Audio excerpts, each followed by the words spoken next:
Okay, welcome to the GTL Endurance Cup. We're at round 4 here for the Grand Prix of Mosport, and alongside myself, Neil Haynes, we have got Simon. We've got Petey. Welcome, Petey. Hey, thank you.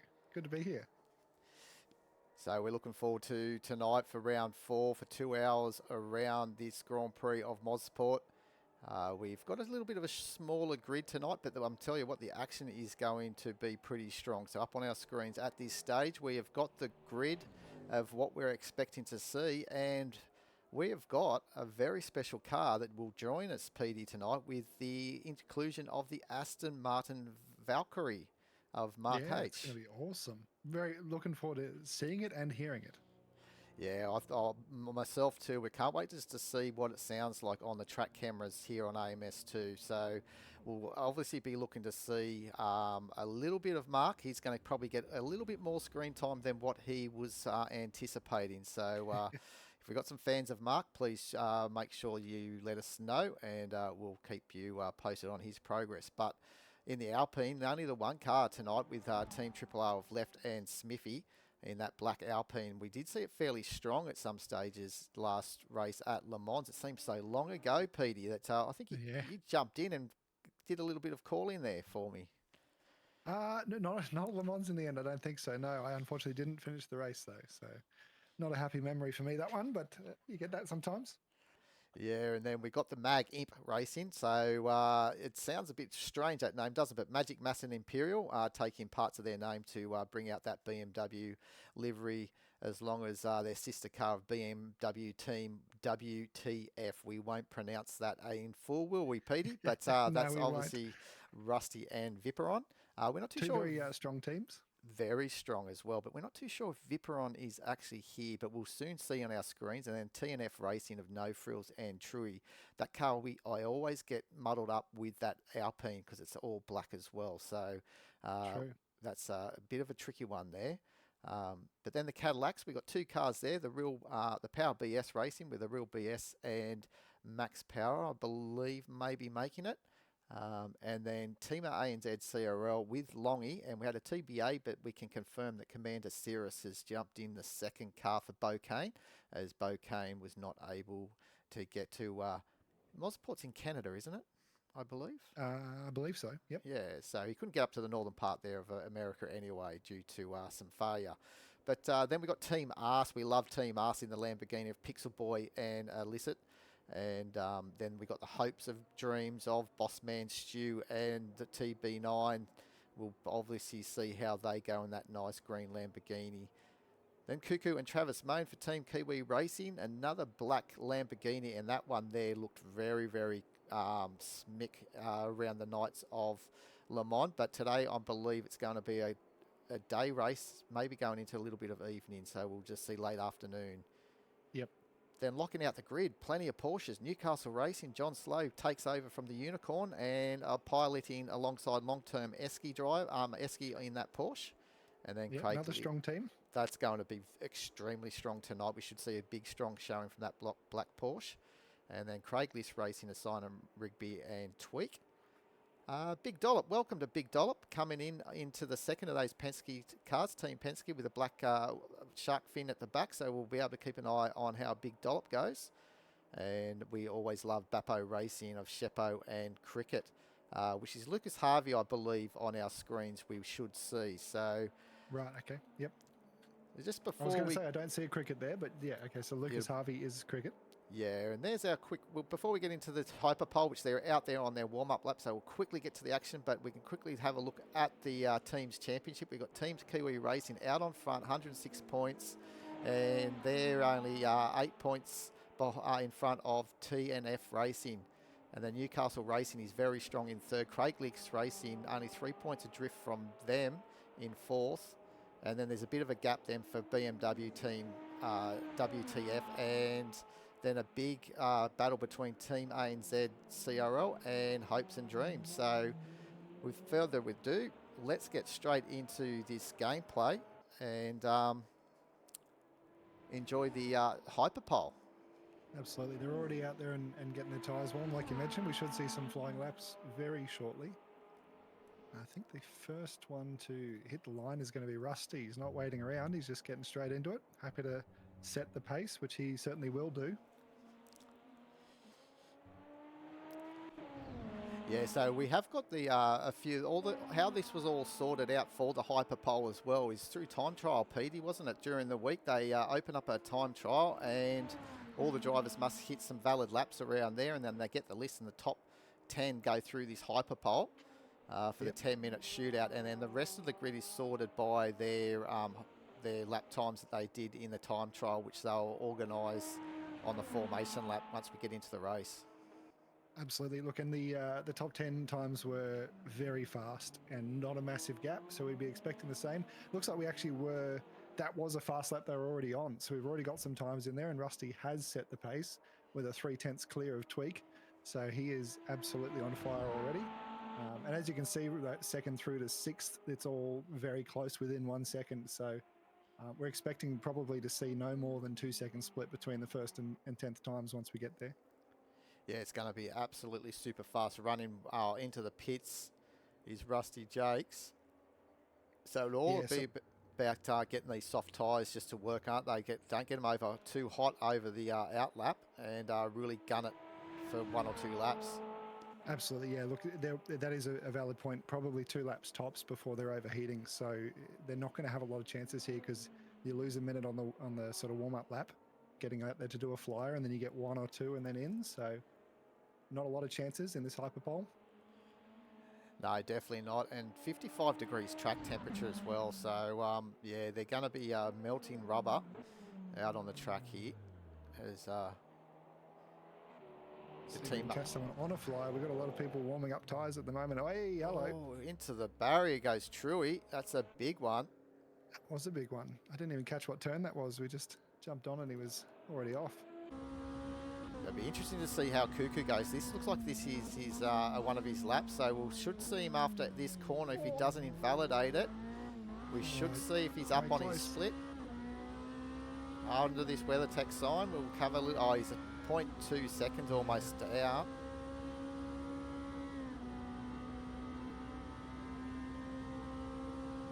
Yeah, he would have lost a lot of time with that slide through there. If it was still a valid lap, he still lost a lot of time there. See if he keeps on it through to the end and try and set a time that's quicker. Maybe, he's bailing out. Yeah, it's not a surprise. Isn't it good to see him actually come into the pit lane when they can as well? I know that obviously if you have a spin and you crash in the barriers, you're just going to return to pits, but it just gives a little bit of that realism, seeing them, even if they've stuffed a lap up, they take their car around usually and come back into the pits to reset. Yeah, I completely agree. I think it's an awesome feature that... I think games like iRacing, they have a time penalty when you fast travel to pits. They do the sort of tow feature where you can't sort of get back out there quickly. I think it's a cool idea that doesn't sort of take too much away from it. Adds a bit of realism. Yeah, John's slow up by nearly 0.4. It's not going to really move him up a position unless he can get a lot here in this final sector through these S-bends. It's got a bit of traffic. Traffic's cleared, looks like. I haven't run these cars around this circuit, but I have run some of the like GT3s, and they're very tricky S-bends, I must say. Yeah, definitely. It's a high pressure sort of braking area where you don't want to wash off too much, and then if you sort of don't wash off enough, you're going very wide, and a couple of tricky apexes. It's a very interesting corner set. I can't wait for the start of the race too, Petey. I think turn 2 is going to be very interesting because it's a blind corner, isn't it? You go over the crest there, over to the left, like it's a left-hand bend. But it's very important to get that get a good run. So here we are. Here, this is turn 1. Now watch this one over here, turn 2. As they come over, they've got to get that turn in.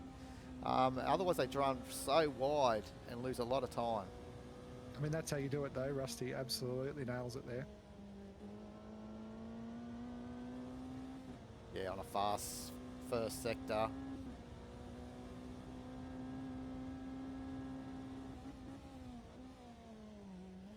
Again, you can't see the exit, can you? It's just so hard. It's all muscle memory. Absolutely. There's a couple of blind corners. That top one that you're talking about at turn 2 and that little double right apex. Very important that you set the car up right, which is very tricky when there's lots of cars around you to do that. Obviously in hyperpole here, you've got all the road to yourself and you make the most of it. But yeah, it'd be much more interesting come to the race how they manage that. Yeah, so we'll just see if he can continue on with this, because he's got pressure from Longy behind him, so he really needs to get this time in if he can, and he does. Oh, He extends that gap to 3.66 seconds from Longy. that's a cracking lap. It sure was.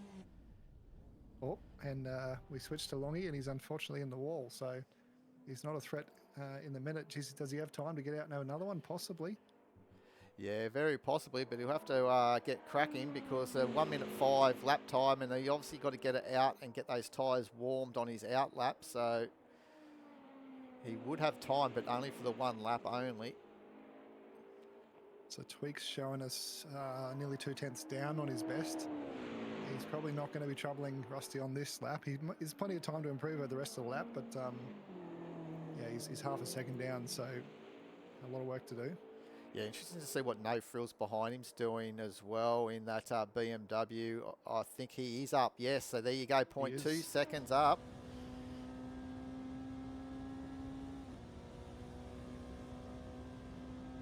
Geez, going back to earlier off air, we are talking about the fuel. If that's accurate, he's running that right to the wire at 1 litre as he's coming in the last corners. Yeah, sure is.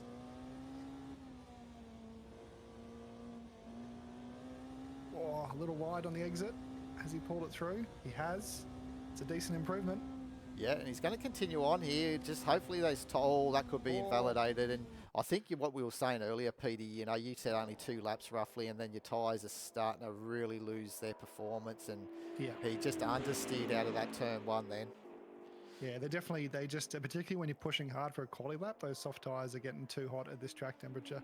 Unfortunately, we don't have the data on that. It was expected to be 55, and it will be somewhere close to that, I'd imagine. We're probably earlier in the day, say maybe 53, but it doesn't matter. It's nowhere near the 20 it needs to be to run softs, basically. No, as we've seen Jimmy Ricard. He's just, I don't know if he's moved himself up there. I don't think he did. He was only 1.1 or so better, so I think he was in 7th, because Cuckoo's a bit behind him, but he's called it quits. But we've still got Truey out, Magic Mass, Longy, and Rusty. Yeah, I mean, this is it, right? We've got 8 seconds in the sessions, so who just crossed the line? We got someone who just crossed the line. Yeah, Truey. Nope, he's bailed out, so there's only 3 of them on track to finish a lap here. Yeah, it looks like this way. We got Magic's, I think, crossed the line just in time as well. So the first one across the line is going to be Rusty. We'll see if he's going to make an improvement. Oh no, into the pits he comes. So Longy's continuing on, so maybe he might be up on the Delta.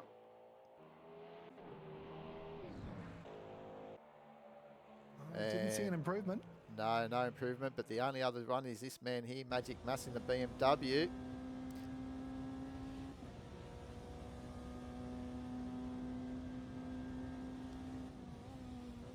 Full commitment. He's going to give it a crack.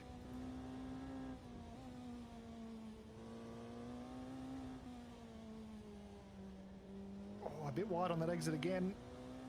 All struggling on the last turn, it looks like. Yeah, we won't know if he's improved from that position 5. I think he was in, was he? No frills. He's still in 5th. So there you go. So Rusty takes out the hyperpole from Longy with Magic Mass in 3rd, which will be on the 2nd row alongside Tweak. And we've got a good range of cars with a BMW, Cadillac, another BMW, which will be they'll be following one another if they can. And let's have a look how it's going to be. 1st, 3rd, and 5th. So the BMWs will be nose and tail right down through from the 3rd to the 3rd grid. So see how the BMWs take that inside corner into turn 1, but then they're going to be inconveniently on the outside of turn 2. Big Dollop, good job from him in 6th position. So, and Jimmy Ricard. Absolutely. So new to the Enduro Cup, and hopefully they're new to GTL and going to continue on the Monday night racing when they get back to league racing. And Cuckoo in that Lamborghini in the final of the 4th row. On the 5th row, we'll have Truey and then John Slow. Just not quite pipping Truey in the end there by a fraction. Very close. It was very close. As I was saying, it's at 1.5 seconds between 1st and 10th. That's pretty good split. Very good performance from everyone. Yeah, sure is. And then we will have Imperial will actually be in 11th position. And then we'll have Esky Man in 12th. I'll just go through, I'm not too sure if everyone's here, but the list that I've got here, and then Travis will be in 13th, left 14th, TB9 in 15th, Commander Cirrus in 16th, Smithy will be in 17th, Lucas Harvey in 18th, Viper in 19th, Simon Rigby, I believe, in 20th, Pixel Boy in 21st, Alyssa 22nd, Stu all the way down the back in 23rd, Mark H in that Aston Martin Valkyrie in 24th, and then Max Power in that Cadillac for BS Power, I think it is, in 25th, which will be at the back of the grid, but we've only got 24 by the looks of things, so we're missing one. Yeah, look, we have had, like we were saying, Viperian wasn't there before. He is in the list now. He has made it. Oh, that's good to Not see because he's a sure who's very missing. strong driver. One thing that I noticed as well, I don't know if you've actually given the AMR, the Aston Martin hypercar a go, the Valkyrie. There is no the energy deployment, the battery function on it. Oh, okay. It has hybrid though as well, or it doesn't have it at all? I'm not too sure, but when I was in it, I was on Le Mans when I was giving it a practice, so maybe it might be just a Le Mans track specific. Okay. But the other cars all have your, you can have the attack mode, you conserve and build, or you have it on automatic. But there was no options for the Aston Martin Valkyrie. So, I mean, look, I would say that's without knowing, it's probably not a huge difference because personally, I never touched any of that in the race, just left it on automatic and it does its thing. In the qualifying, it was useful because you could determine when you wanted to do a push lap and when not. But micromanaging that in the race, I found I tried it and it didn't seem to actually give me any sort of benefit. Its automatic deployment was actually pretty good, so I'm sure it's not a lot different to drive that Aston. Although there's probably guys out there doing micromanagement of the energy system, so I wouldn't rule it out as a thing. I'd say personally, it too difficult. I don't know how these F1 drivers do it, or even obviously these endurance drivers, generally speaking, in the real race. But yeah, it's a tough extra sort of mental load to put on while you're trying to race around the track. Oh, it sure is. And just to confirm there, we can see right there, Canadian Tire Motorsport Park. So we definitely were correct, Petey, saying that Mosport is in Canada. So there you go. I wouldn't take any credit for that. That was all you. But yeah, you were right, 100%. But we've got two people in the chat just obviously tuning in, so welcome. Sit back and enjoy this 2-hour race. Good to see some father and son sitting back enjoying some sim racing on the big screen. To Hyperdan and his son, welcome. Yeah, welcome guys. Enjoy. Should be a good one. Yeah, I'm looking forward to this one.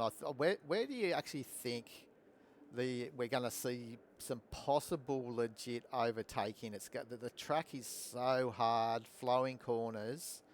Yeah.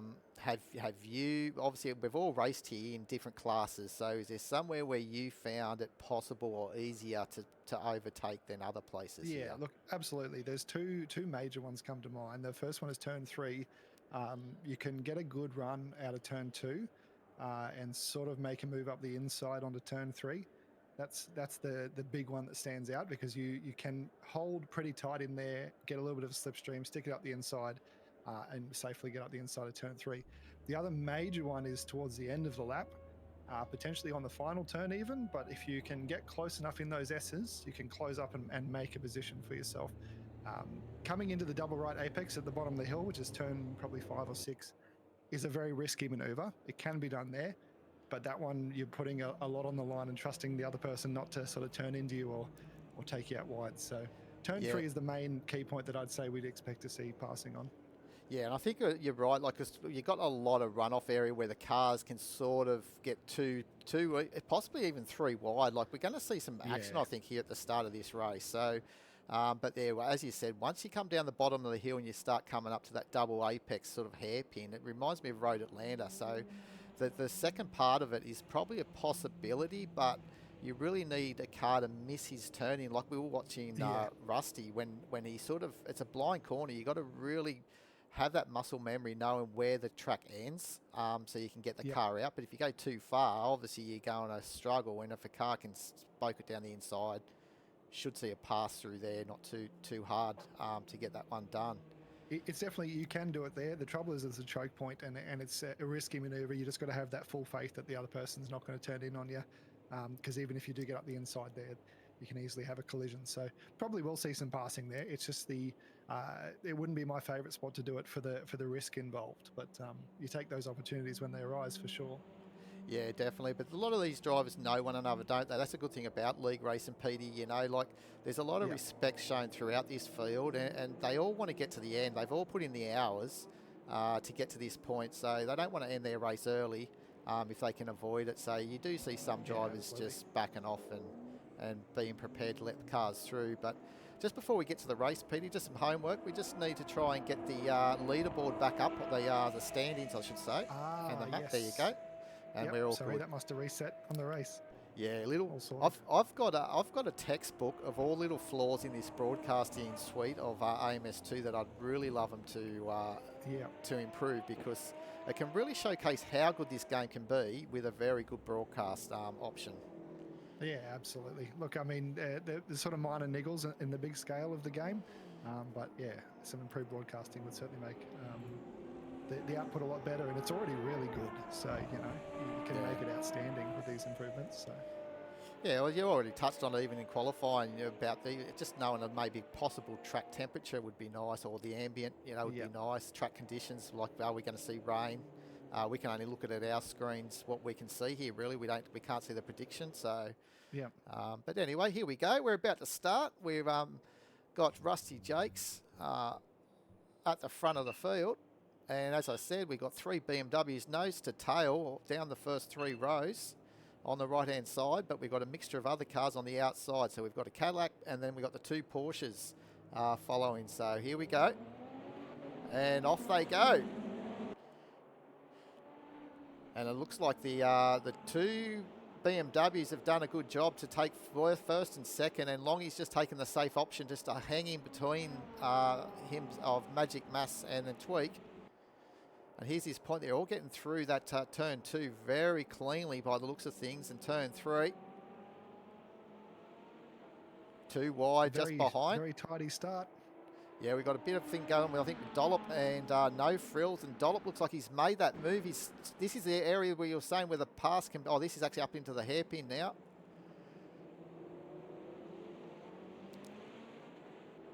And I just want to make sure no one loops it around there on cold tyres, and they're all getting through very nicely. And doesn't this look good as they're all coming up over the rise here before the S-bend, the back straight. Absolutely. Magic there's been a touch. And we got Rusty. He's right on him. Looks like he's had a clip.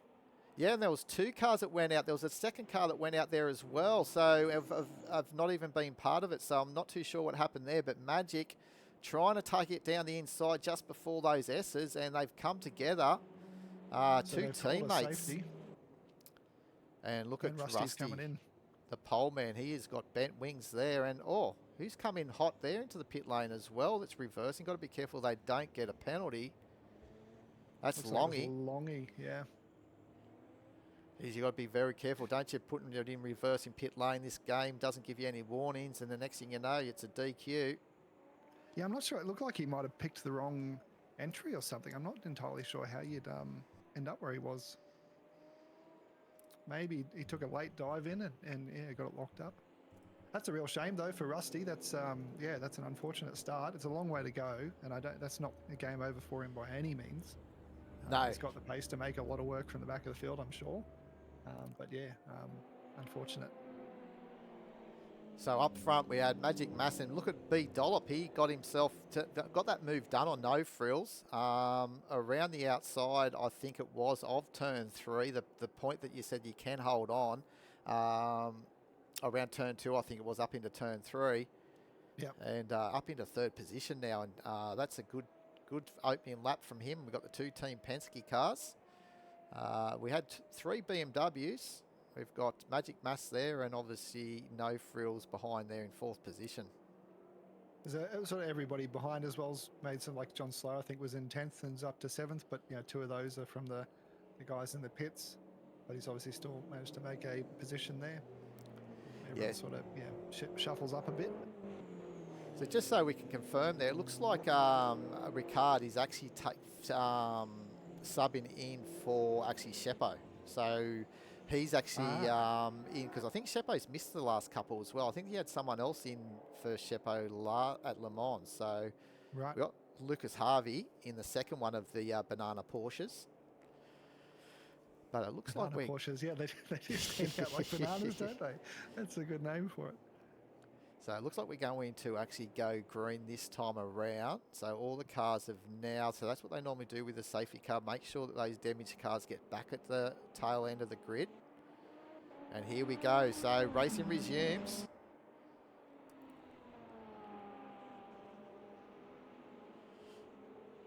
And we'll just see if they can get themselves into a comfortable pace. But these two have actually skipped away to a 2-second margin. Absolutely. Pretty much to B Dollop. So he missed the jump. Obviously new to the procedures. So got himself caught napping. And he's now under attack from No Frills. Here we go, challenge of the two teammates, Eskiman and John Slow for Newcastle Racing, and just enjoy the ride. I was going to say, Esky was all over him, so I thought he was putting the pressure on, but if they're teammates, maybe he's not going to go for that move. How good does it sound on board here of these Porsche as well for Newcastle Racing?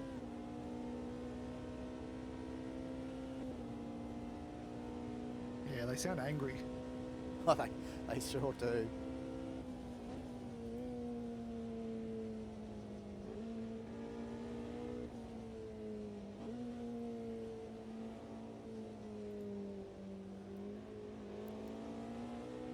In front, it looks like we got Jimmy Ricard all over the back and No Frills as well. Here we go. Is he going to prove me right here and make a move into turn 3?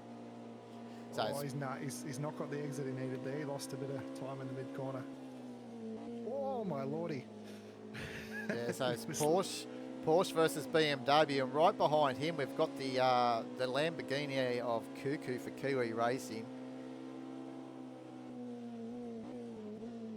Cuckoo looks like he's happy to just sort of sit back there for the moment. He's not getting involved in this, although everybody's gone a bit wide there. That was a follow the leader moment.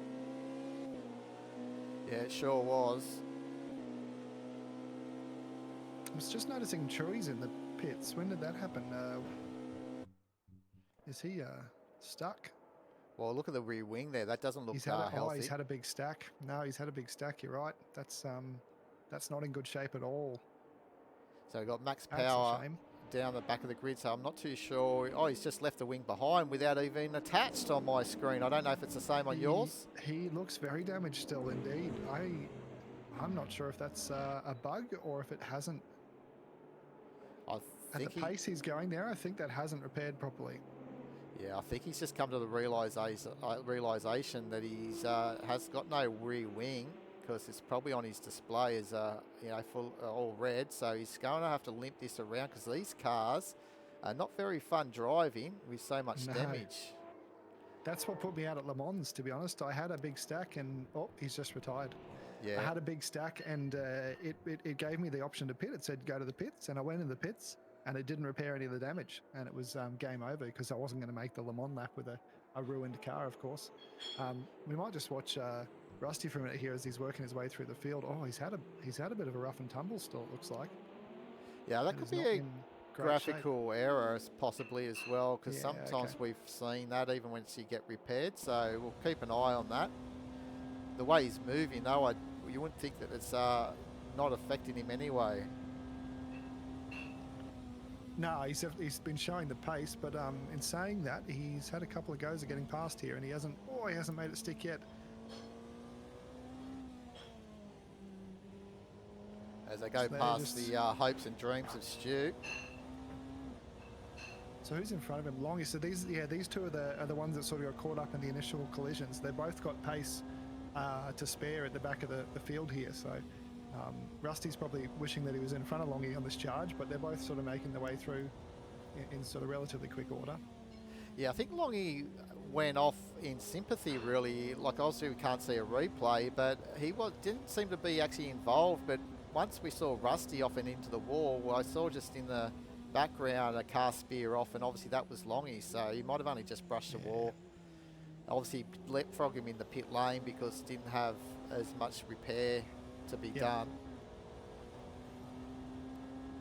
Yeah, look, it's pretty easy to do in those corners because once you're committed to your line in there, anything changes, like a car getting smashed off the track in front of you, it's pretty easy to get put off. Oh my lordy, that was a ambitious move up the inside there.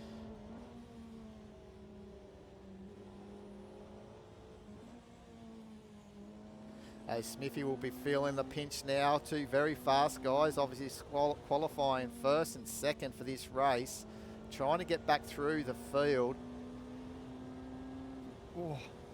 Oh, he's going the inside of 2. Smithy's giving that one up, which is probably the safest option there. Yeah, open the door up for Rusty to make that move.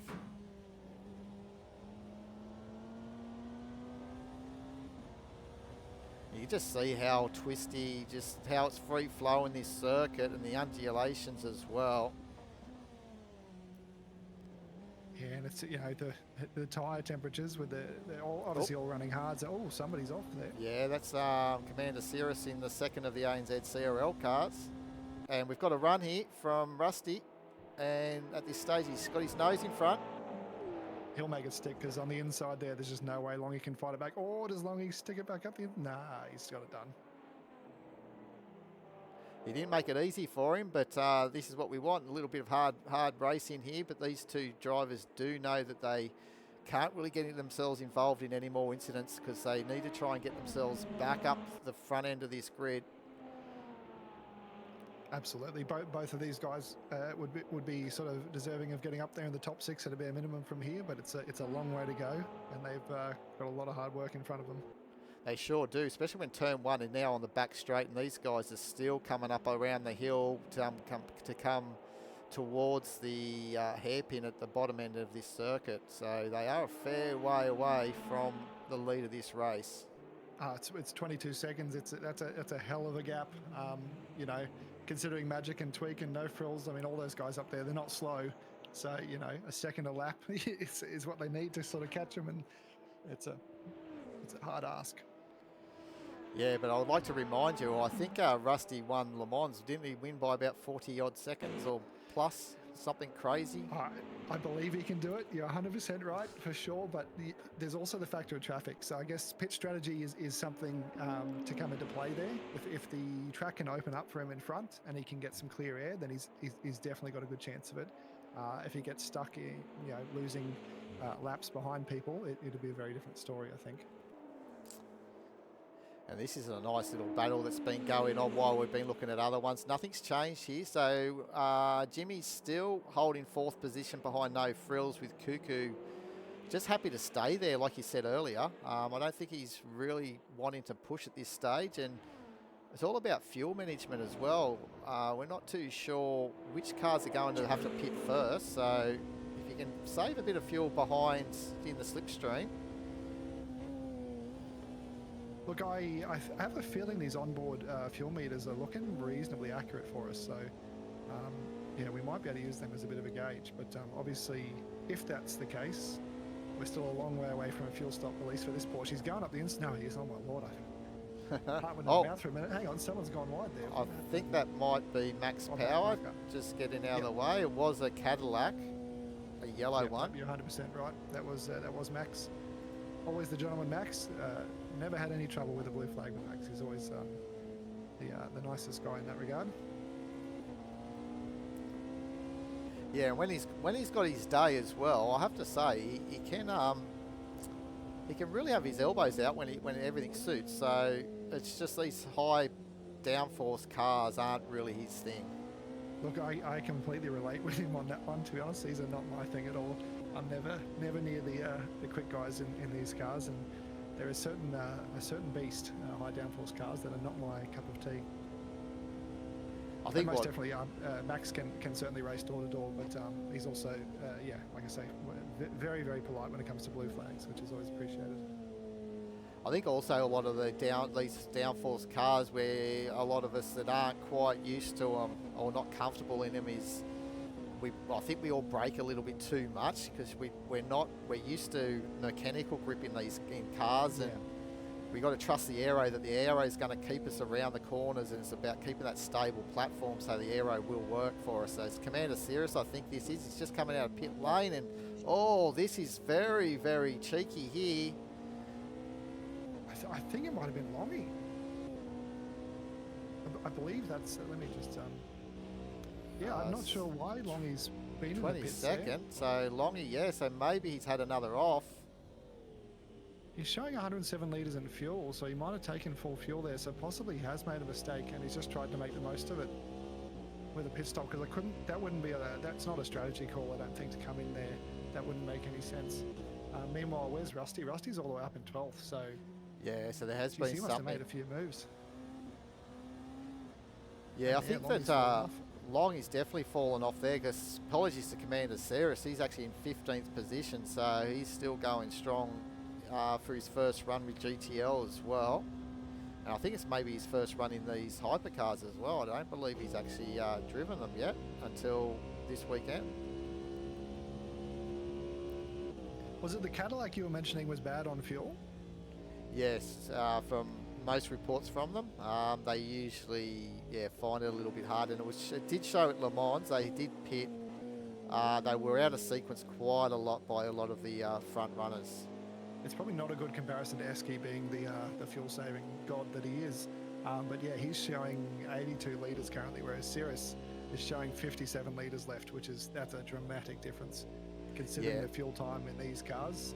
I don't know if that's accurate. I can only go off what we're seeing, but that would be pretty huge. I think also you have to have a look at the fuel burn, but I don't know if they have it on here, because I think the Cadillac actually has a smaller fuel tank from memory as well. I don't think it's got the same size tank. Well, that's a rough disadvantage in and of itself, to be honest, if that's the case. Yeah, but it just could be because their fuel economy just generally is probably a little bit better, but having that lesser fuel tank makes it, especially with this ×2 fuel burn, it just makes it a little bit worse. Right. In the end for them, I think. Double the trouble, you can say, with these ×2. So we didn't mention that earlier at the top of the broadcast. We've got ×2 tyre wear and also ×2 fuel burn as well. As the two teammates, Newcastle Racing, at it. And possibly John Slow might be wanting to let Esky man through, because Esky's, he's done the 4 round. This is his 4th go in these cars, whereas John Slow is sort of subbing in from the Unicorn. Taking nothing away from Mr. Slow, he's a very fast and smooth operator. But it's just that Esky man sort of knows the quirks of these cars, because he's spent the season already in it. Absolutely. Look, I think Esky looks like he's got the pace in him, but I also, knowing Esky, he'd be very happy to lift and coast and just get that free draft off John here to play the fuel game. Esky has been a master of strategy in these endurance cars. So he could pass Slow here and try and push up the road, but he would cost himself fuel in doing so. So it wouldn't surprise me if he's very happy to have that very close tow that John's giving him, in the fact that John's not going particularly slow here, so it's not like he's losing a lot of time. In saying that, oh geez, he's getting real close.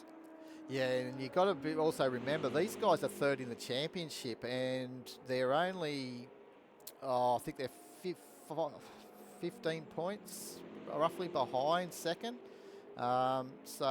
Which is TNF Racing. I just have to see how those two are going. Those pair. Actually, let's do a cheeky compare of the fuel of these two guys. If we're looking at that, 77.5, 72.1. So yeah, you see he's already got 3 litres advantage over John in front of him in fuel, which means at the first stop he's going to leapfrog him by a wide margin anyway, just from the refueling time. Yeah, that's where Esky plays those numbers to perfection, and because the fueling does take quite some time, and you can make some pretty big advantages. Yeah, that's a good point. Yeah, definitely, especially if he gets on the markers in the pit bay. But here he goes. He's got the run. He's probably taken down the inside. He can't not take that one, absolutely. So change the position there. And the guys that they're racing, TNF Racing, it's basically it's No Frills who's currently 3rd, and also Truey, who I believe, I'm not too sure where was Truey the one. I think he might have retired I think he might have been the one earlier that With was a pitted but didn't repair properly. broken that, wing. huh? So that's going to it? have a big. I think you're right. So that's going to have a big flow-on effect to this championship, and so yeah, these drivers really want to make sure that they can finish in the top 10 and hopefully move up a few extra places if they can throughout this race, with an hour 38 minutes still remaining. Yeah, so we got Cuckoo and Travis. I think we're also up there, Team Kiwi Racing. I actually don't have the scoreboard with me. I think they were fairly well up there, and they're positioned very well in this race so far.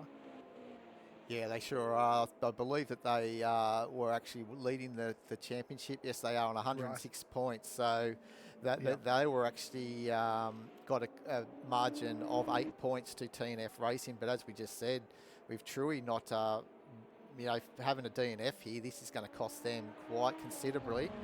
And there's a possibility that Craiglist Racing, who are 18 points behind TNF, if they go pull out a few good results here tonight, they might just be able to get very close to them as well. Possibly take third position.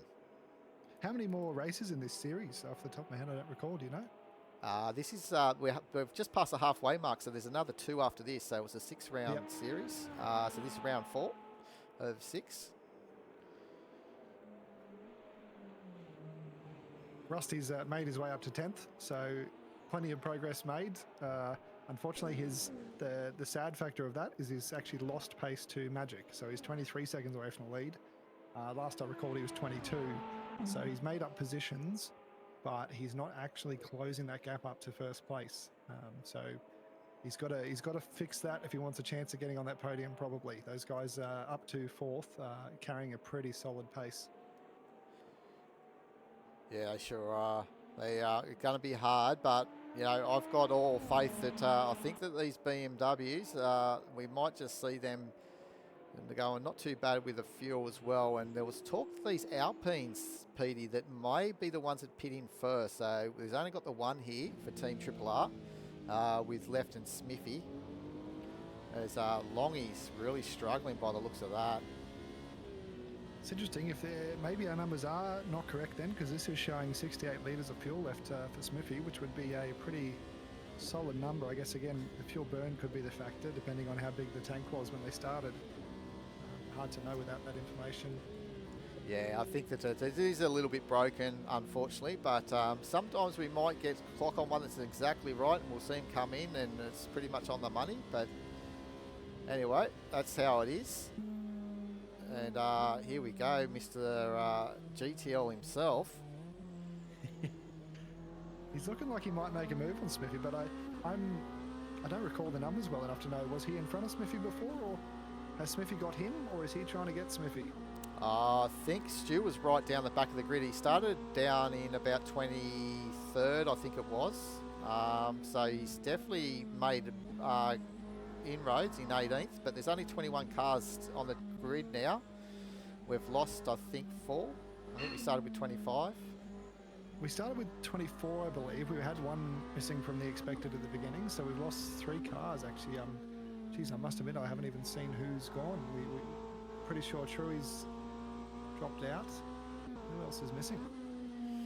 Yeah, it's going to be a little bit of a way to get through, but with this action here at this moment, I think one that might have dropped out is the Aston Martin of Mark, unfortunately. So I did see he was in the pits before, so we're not going to actually see the Valkyrie in action. We didn't give him any airtime and he's gone. He's gone. I'm really disappointed we didn't get to see it. Oh, well. I must apologise. I should have put him up earlier. Been watching it. It's hard to keep track of so many cars. This is quite a difficult task, I must admit. Yeah, so another car's retired too, just as we've been speaking. So we've got 20. So we've got a couple of cars in pit lane, obviously retired.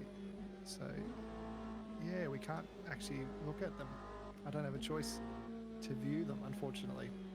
Big Dollop's actually quite a lot. He must have had an error because he's quite a long way behind the field here. He's a minute off the next racer. Who quick shout out to Illicit actually. As a fairly newcomer to sim racing in general. He recently had a great showing in the GTL series, which was the Chevy versus Fiat Uno. A good friend of mine as well. Shout out. He is a good friend of mine. I am calling out a good friend, but very promising young racer who hasn't done a lot of racing but is improving rapidly. So he is a long way off the pace at the moment, I guess, of the field, but credit to him for stepping in for me this week with my bad back. I couldn't race, and he's taking up the mantle, and he's doing a good job. I'll be happy to see if he gets to the end, as we've seen already with a few people dropping out. It's a hell of a task to do a 2-hour race in these cars without putting it in a wall or making a horrible mistake in other ways. So good to see him. You're exactly right, though, and the more you stay on the track and stay into these races, I think the more knowledge you learn as well. So you learn how to actually compose yourself in these longer races as well. Yes, it doesn't appeal to everyone, but there's nothing better than challenging yourself every once in a while and just seeing if you can do a 2-hour race or even a 2.5-hour races that we do see in some places that they do. Well, we had it just earlier, didn't we? We had a couple of months ago where the Le Mans race, it was a 2.5-hour race, and I believe the final round of this series is going to be a 2.5-hour race as well. So, you've got to have the runs on the board for endurance style of racing, and I can tell you what, the more you stick into these races, you seem to find a battle somewhere, and it's usually near the back end of the race. You start finding, I've got to either keep pushing to not lose this position, or there's a position to be gained if I keep pushing. Absolutely, yeah, you do. There's a lot of strategy calls that come into it that you don't get in shorter racing. And to be honest, I really enjoy endurance racing just because you get comfortable in that mindset. It's very flow based. In shorter races, it all happens so quick, and by the time you're sort of finding the groove, the race is over. But with these endurance races, you really get to settle into a groove and watch the strategy and try and play your sort of cards a bit different, which makes it a lot more interesting and fun. But it is grueling. They are a big task, and particularly if you're a little bit newer with a bit less experience, and you can't sort of every lap is difficult for you. It makes it a lot harder again. So full respect to Cold for giving it a go tonight. He also unfortunately said this morning he's coming down with a cold or flu, so he's definitely not having the best of times, but he's sticking it out anyway, so good on him. Yeah, there's nothing worse than that when you're feeling a little bit down with a cold, or you got that runny nose and trying to steer a vehicle at the same time. As we look at Tweak, trying to get the most out of the track here, and No Frills just keeps putting this pressure on, just trying to see if he can crack an opening. He's mounting the pressure, absolutely. Well, he's going to have to, because Jimmy, I think he's actually starting to slowly catch him again. So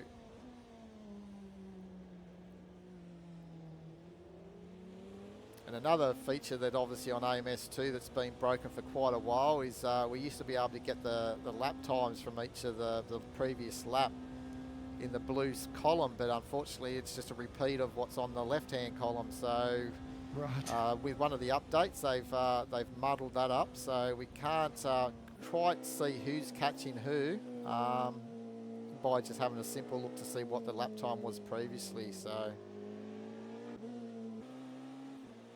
no, look, the onboard steering, I'm just checking, there is 107.5 it's showing for No Frills, which could be legitimate, but Tweaks was showing 133, I think, or something. It's not even on there. Yeah, I don't think there's anyone up now. Have they pitted? We haven't seen anyone pit yet, have we? I haven't seen a regulation pit for fuel and tyres. We've seen them for damage. Must be getting close. Well, you would think so. And again, like, it's showing 56 litres of fuel there and 53 here, but that can't be right, surely. That would mean they're going an hour between pits. Although, to be honest, I mean, this track has not got a lot of full throttle. So I haven't got the knowledge. I didn't do any practice, didn't do any testing. I don't know. They could be going a long time on this fuel, so it is possible. Doesn't that BMW with the lighting around the grille, the famous grille of the BMW, look outstanding?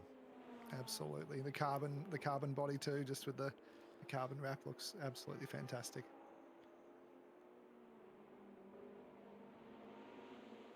Oh man, I tell you what, Rusty's managed to get up to 8th.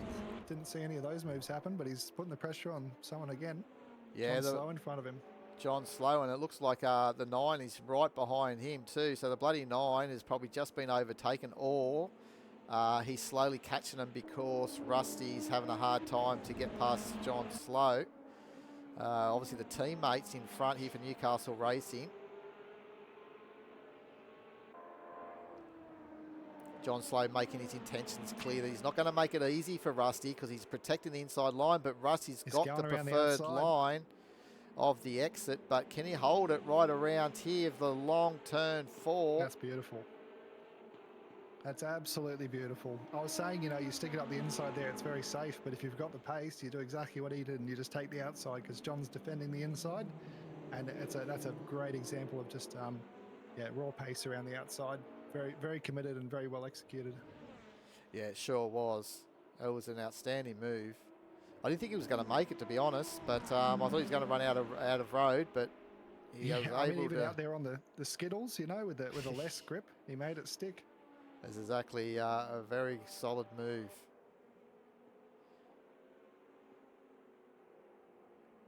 There's a nice little battle going on between 13th, 14th, I think, and possibly 15th. So there's a little bit going on here as well with Viperin, as we can just see. And Stu's at the back here of these guys. They try and get on the roof, and we might be able to have a good little view of the hamburger cam as we're right on top of Stu's helmet, but on the roof. Oh. As we've already got John Slow in. So this looks like it's, here we go. There's some regulars. Oh, did you see the current thing? I think it was Smithy. He went sideways coming into the pit lane. Pixel Boy, I think it might have been actually. I thought he almost sideswiped the pit wall on the outside. That's unleashed Rusty to push on Esky now, who's, as we know, Esky's going to be probably pitting a few laps later at the bare minimum because he loves to eke out those laps. Yeah. Rusty really needs to get past him if he's got any fuel left because he's still 23 seconds off the lead. So he's got a long way to go, and Esky's a big blocker to get him unleashed.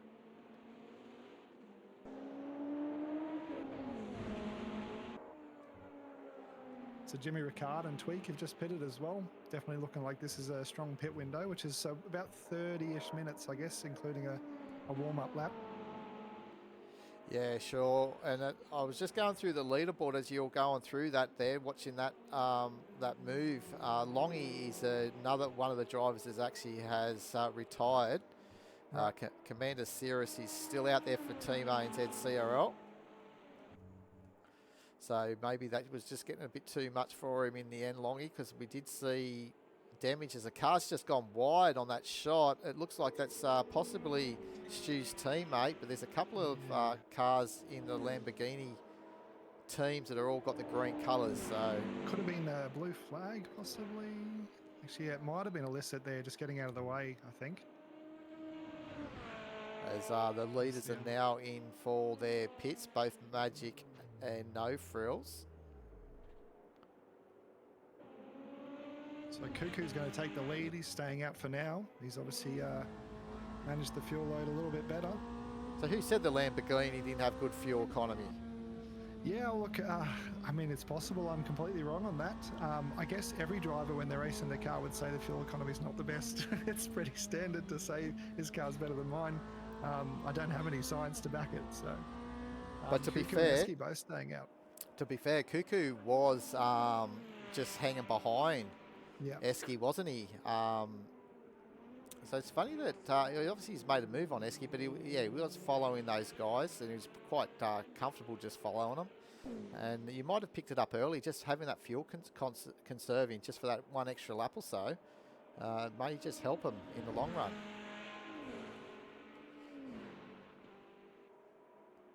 Yeah, look, it's not the most exciting way to do these races, but it's very effective.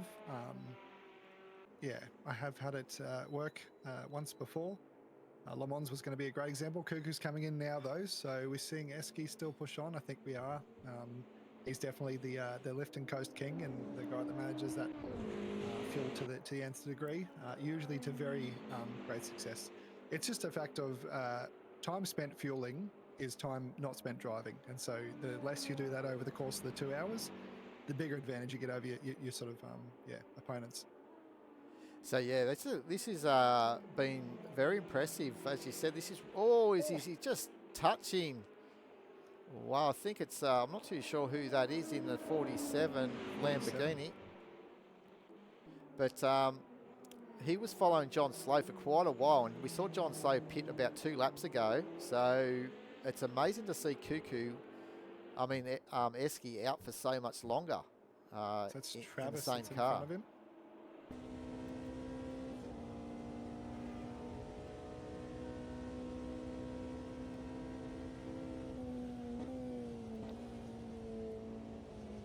Is he coming in this time?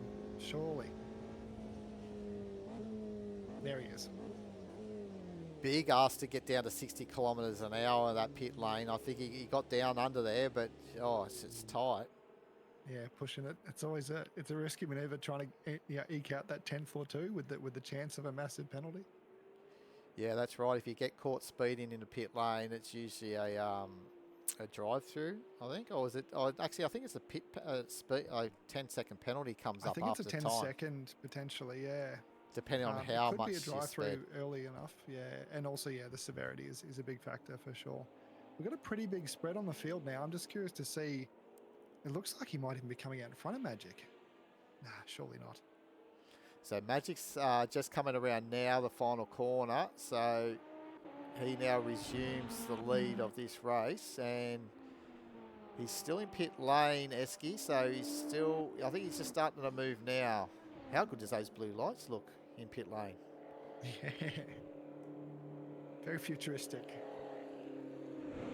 So let's see if where he comes out, because obviously John Slow was his probably the reference point, because he was in front, and it looks like he's going to possibly just pop out in front of Cuckoo here.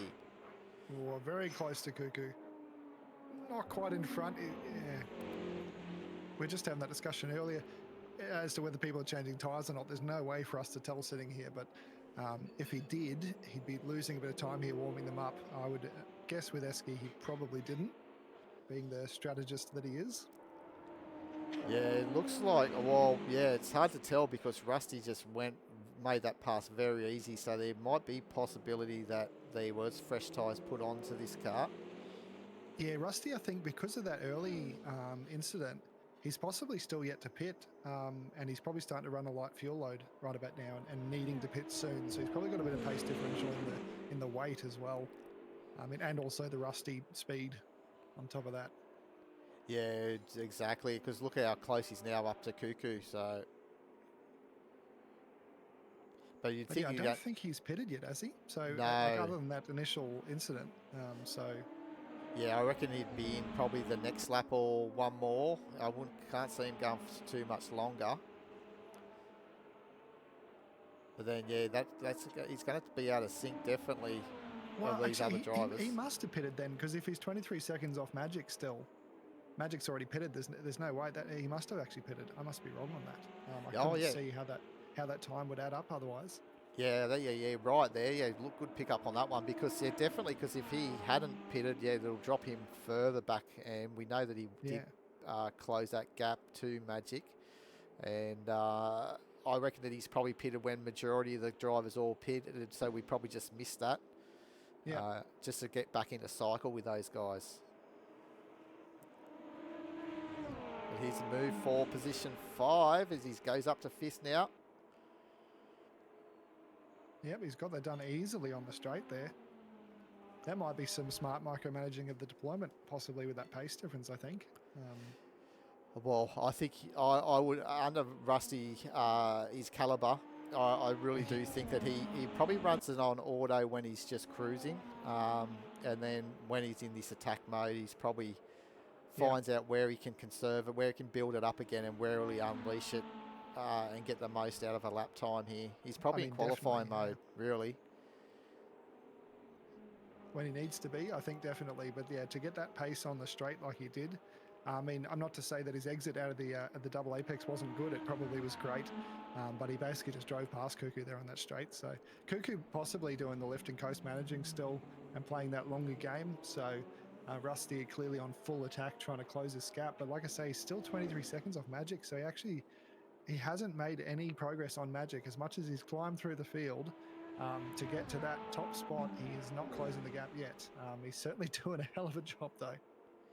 Yeah, well, on the actual qualifying leaderboard before the actual hyperpole, I believe Magic was second fastest as well on those qualifying sheets. So Magic has definitely got the pace. No, he doesn't.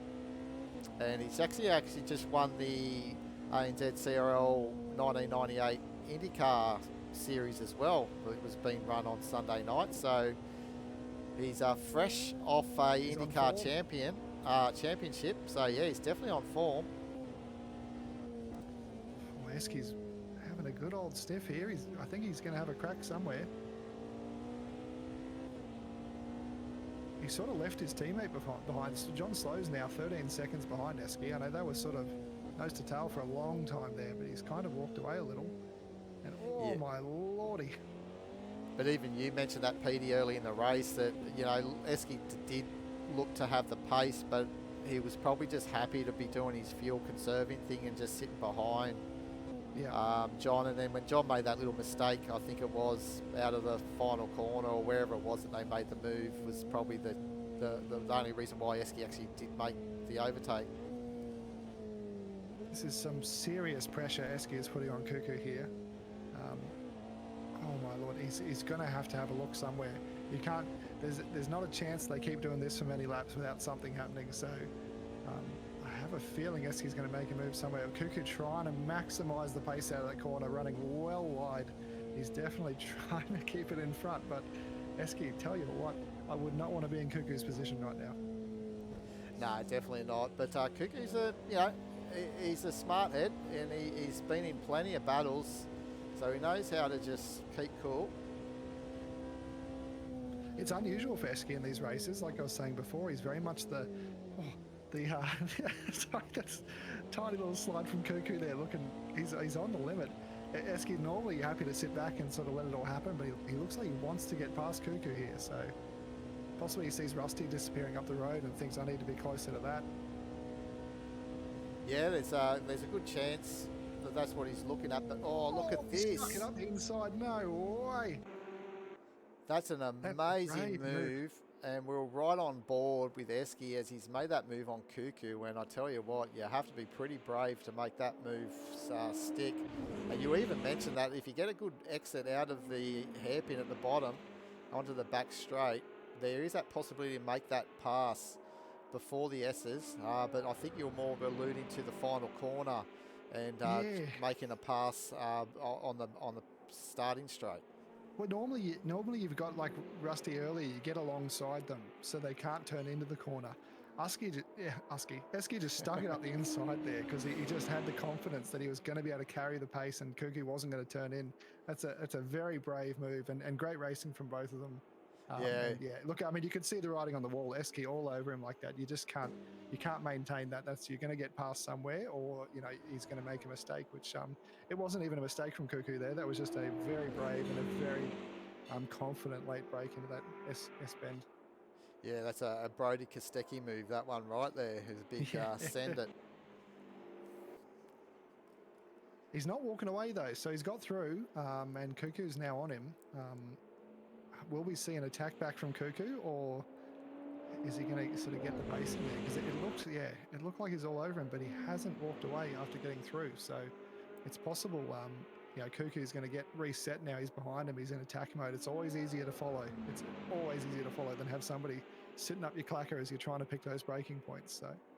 Yeah, true to that one. And that's where we were saying earlier, even for your mate Illicit, you seem to learn more the more you drive with these sort of faster drivers, because once you start getting to the mid-pack and you can follow them, like you just said, it's easier to follow than actually being in front. So you pick up, you learn things, and then you could make that overtake that we've just seen from Eski, and then sometimes then you feel a little bit naked because now you're making the moves, you're picking the braking point. So absolutely, so you learn a lot just by following people and finding that, hey, I can actually just, leave it a bit later or flow the car through here. It's going to hold. So, it's always an advantage to join a league and race with drivers that are roughly your level and also beyond your level, because you will learn over time with racing those people. Yeah, look, I couldn't agree more. Absolutely. And an endurance race like this, like I said, for illicit, really get to the end of the race. If you can make it to the end, you've done a great job. It doesn't matter if you're a minute behind, if you're 2 minutes behind, whatever the case may be. Get some experience under your belt, practice your pitting, be out there on track, keep your awareness so you're not holding up people with blue flags and all the rest of it. And look, he's a long way out the back there, but I'm sure he's doing a great job. He's still going. Hasn't had an off that I've seen anyway. I guess he might have had one. We've missed a few opportunities like that to catch what's going on around the track, but just show up and have a go. So full credit to him for that. So just to come back to the Rusty thing, he has actually closed that gap to Magic by about a second now, a little over a second. So now he's got a little bit of clear air. He is making the progress. He's definitely not out of it yet. We're not even half distance yet. So you're right. I think we can't discount Rusty actually getting up there at the bare minimum for a podium finish with this pace, but there's always a chance anything can happen. I think Magic's just catching up on some blue flags now, actually, and traffic can play a factor. Just slowing you down, putting you off your line, and you make a mistake here or there. So lots of potential. Yeah, exactly.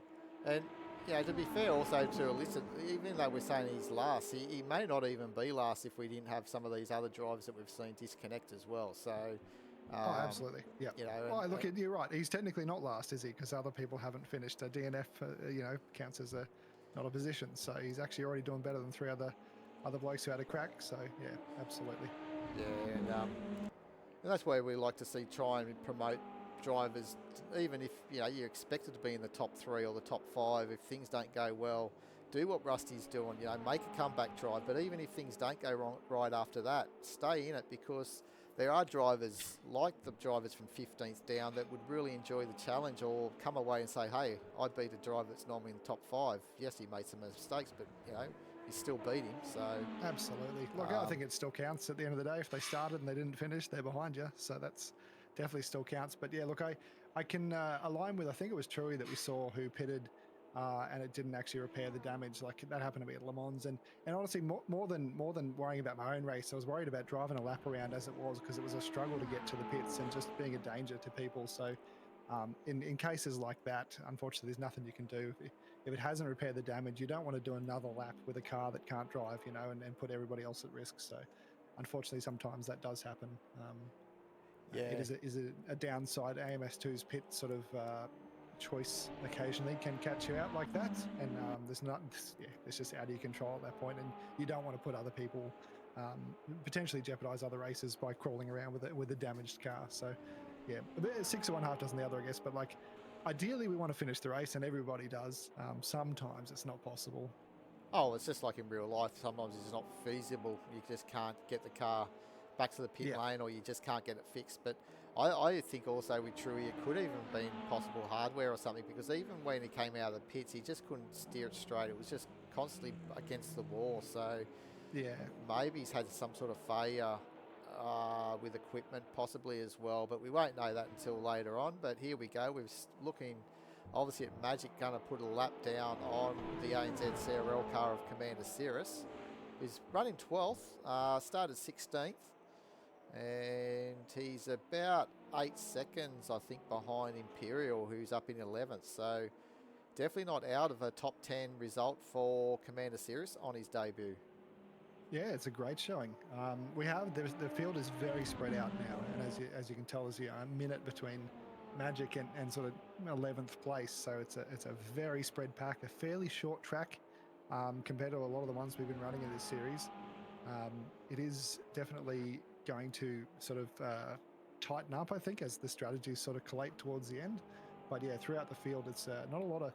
I mean, Commander Cirrus has got Lucas Harvey not very far behind him, putting the sort of pressure on. We've got obviously Cuckoo and Rusty, not Cuckoo and Rusty, Cuckoo and Esky pretty close. So a couple of little battles throughout, but mostly a very spread out field at the moment, waiting for that second pit stop strategy to come into play in probably about 10 to 15 minutes, I would guess. Yeah, well, Dollop's just come in, and I was just about to mention that he was slowly seems to have been getting Oh, he's getting closer, I think, to Smithy. But yeah, so he's coming. It looks like it's scheduled. He doesn't look like he's got any damage that's had to be repaired. So probably just fuel and tyres. Yeah, being the Porsche, we would suggest that they're sort of one of the better ones on fuel. You think he wouldn't be an early stopper, but hard to know what's going on with the strategies without the data. So yeah, exactly. It definitely doesn't look like any damage. Could have even been a tyre. We did say that some of the maybe opted for a double stint, and the tyre may have just, as you know, once you start locking up a tyre and it gets to a point where you just got no grip, it just won't turn. So it comes to that stage where you're just going to have to pit and get a new tyres put on. So that's another possibility.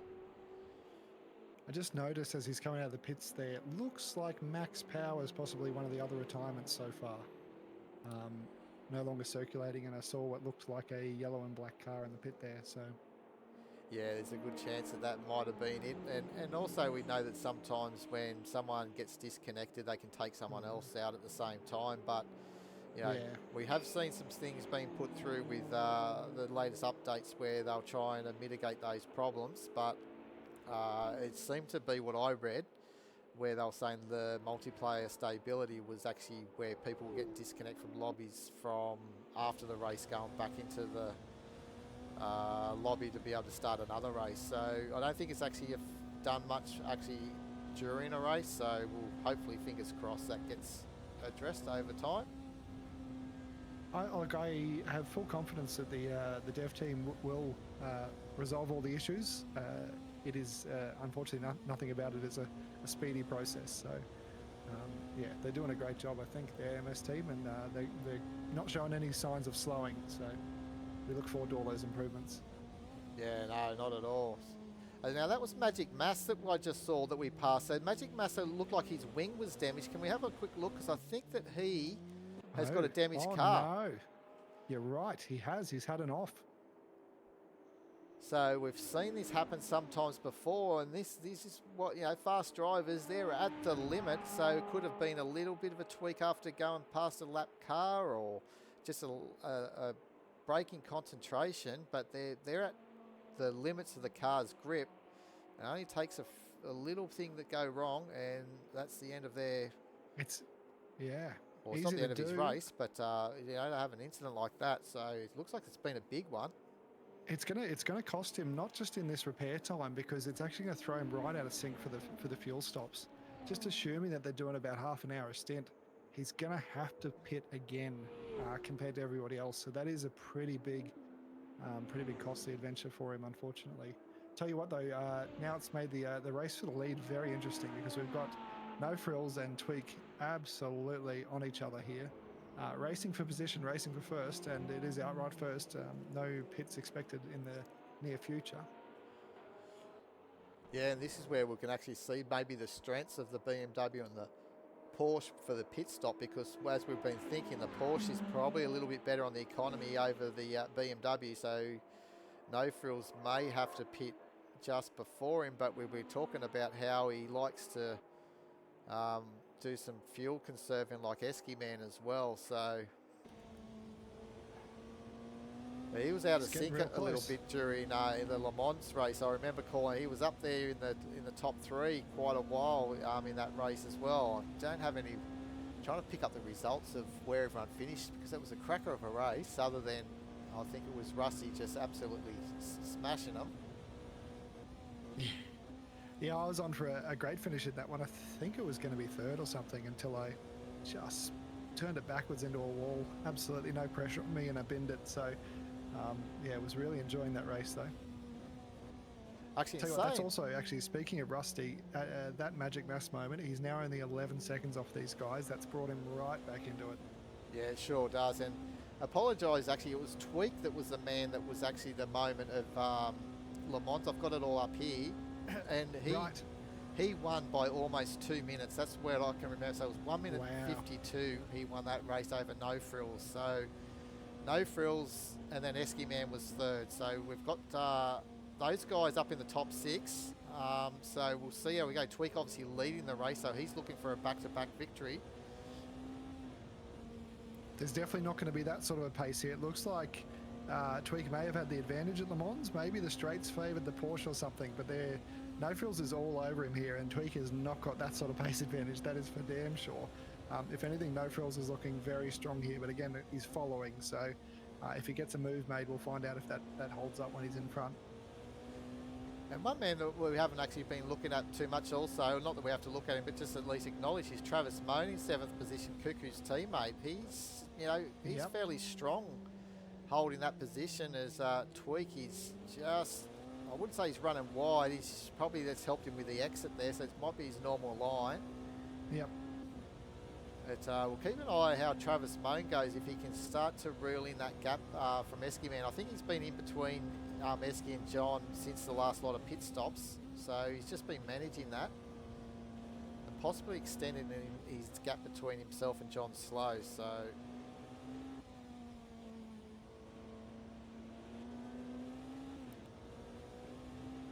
I'm not sure that No Frills has got the pace to push a pass here on Tweak, but he certainly is ready to capitalise on a mistake.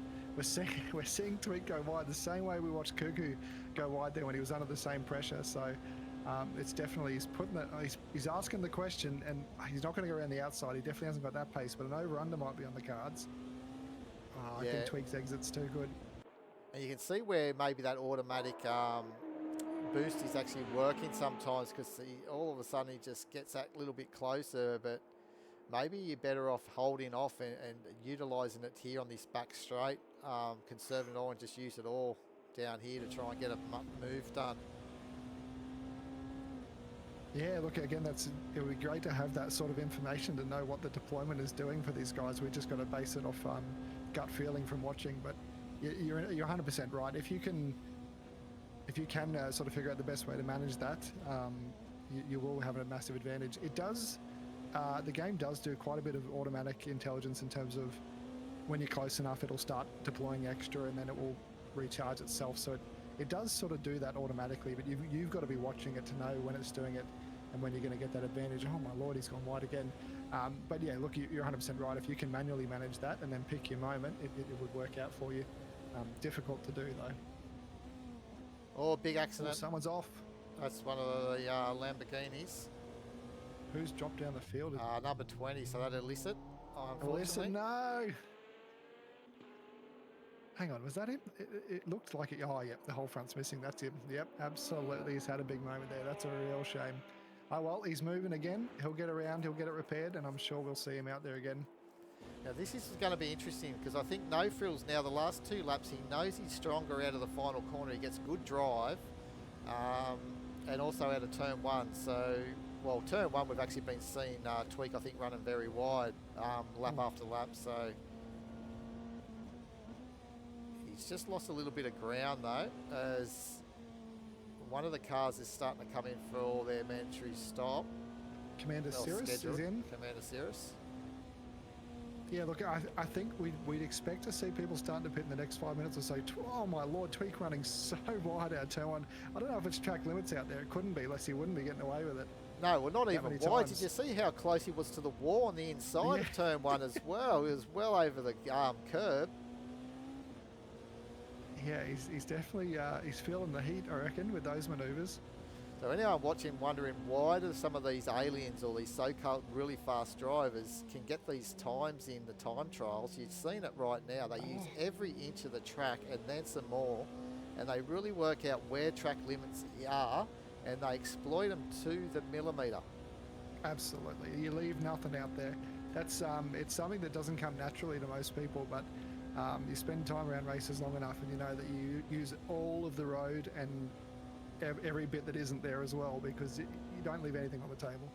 If there's time to be had, you take it. So yeah, track limits sometimes obvious and sometimes not, and in those cases, I tell you what, we just had Rusty. Sorry to switch real quick. We just had Rusty pass Jimmy Ricard, so he is now clear to catch those front two if he's got the pace to do it.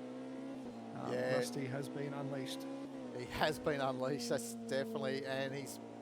See, look at Jimmy. He's doing the full inside run as well in turn 1. Yeah. So don't Yeah, I worry think about we're that gonna- damage we saw either on Rusty's car. That's just from previous at the start of the race, and just just the visual glitch that sometimes they don't actually get the full repair done when they've done that in the pit stop. Yeah, look, I think if we had the numbers, I'd be guessing Rusty is currently the quickest man on track. He's making great inroads. And these two sort of fighting it out at the front, that's only going to help him because Tweak is clearly not getting the best lines while he's got all this pressure from No Frills, No Frills is absolutely ready to take the opportunity. As soon as that door opens, he's going for it. So yeah, they're both having a great battle, but that's going to give Rusty the chance to drive straight up to him, I reckon. Yeah, I think you're right here. Look, will we see a move down here or even into turn 3 if he can? Rusty's been pretty strong, but look, here we go.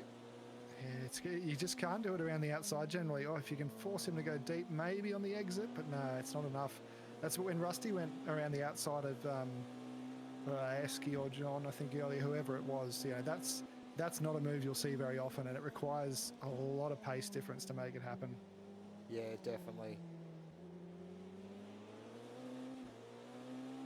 And we're going to get up some we've had a classic mistake with I've just seen a message from Illicit.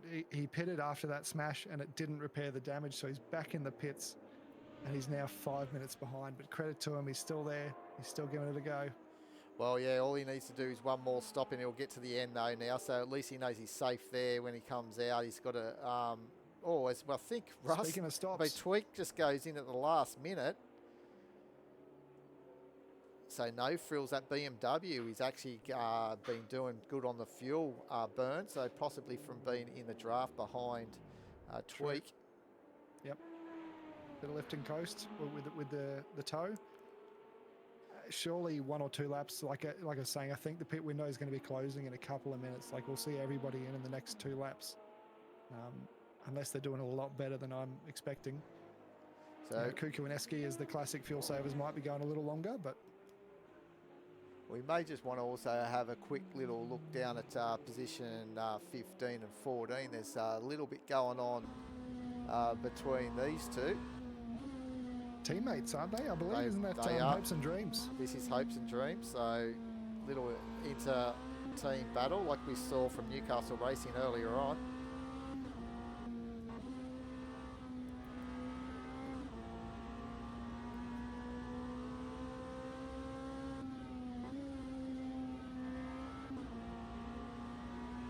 We've also got I think close on the speeds is Smithy and Magic, very close. Up there in the midfield. Yeah, there's Smithy's.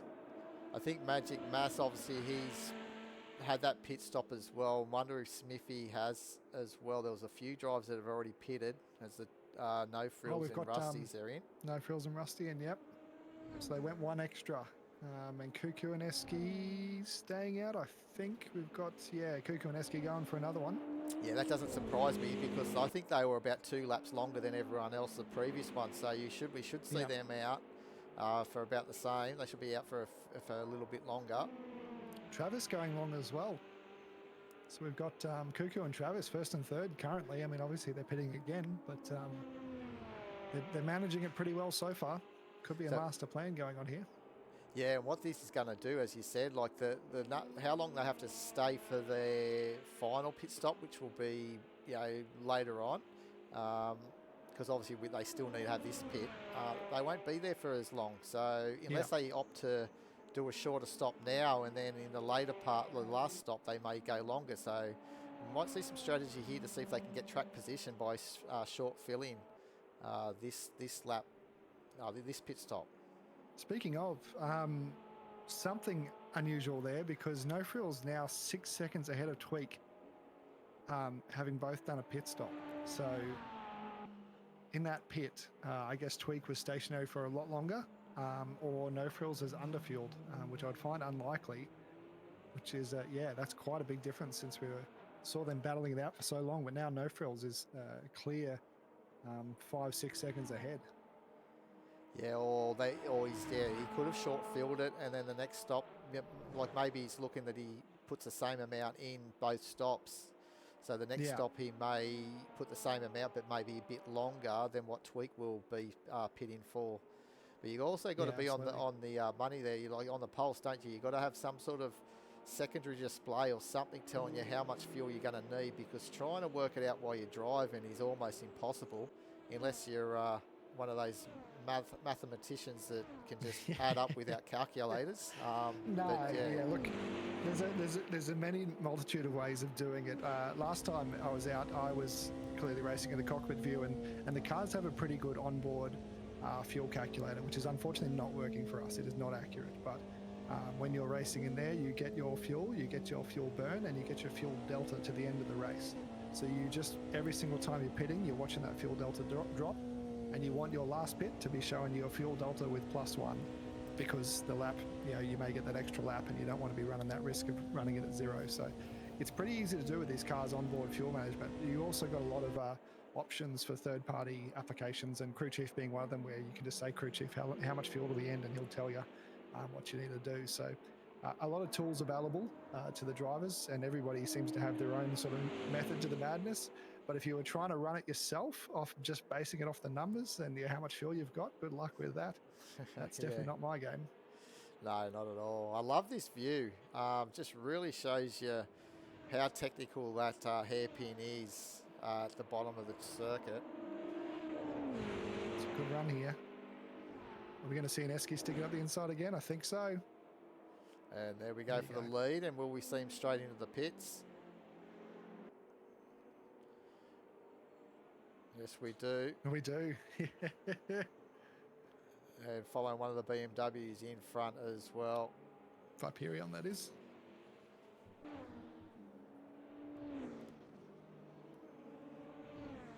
So that's going to eventually, I assume, eventually see no frills through, unless those two are coming out in front of him, which would be quite the shock.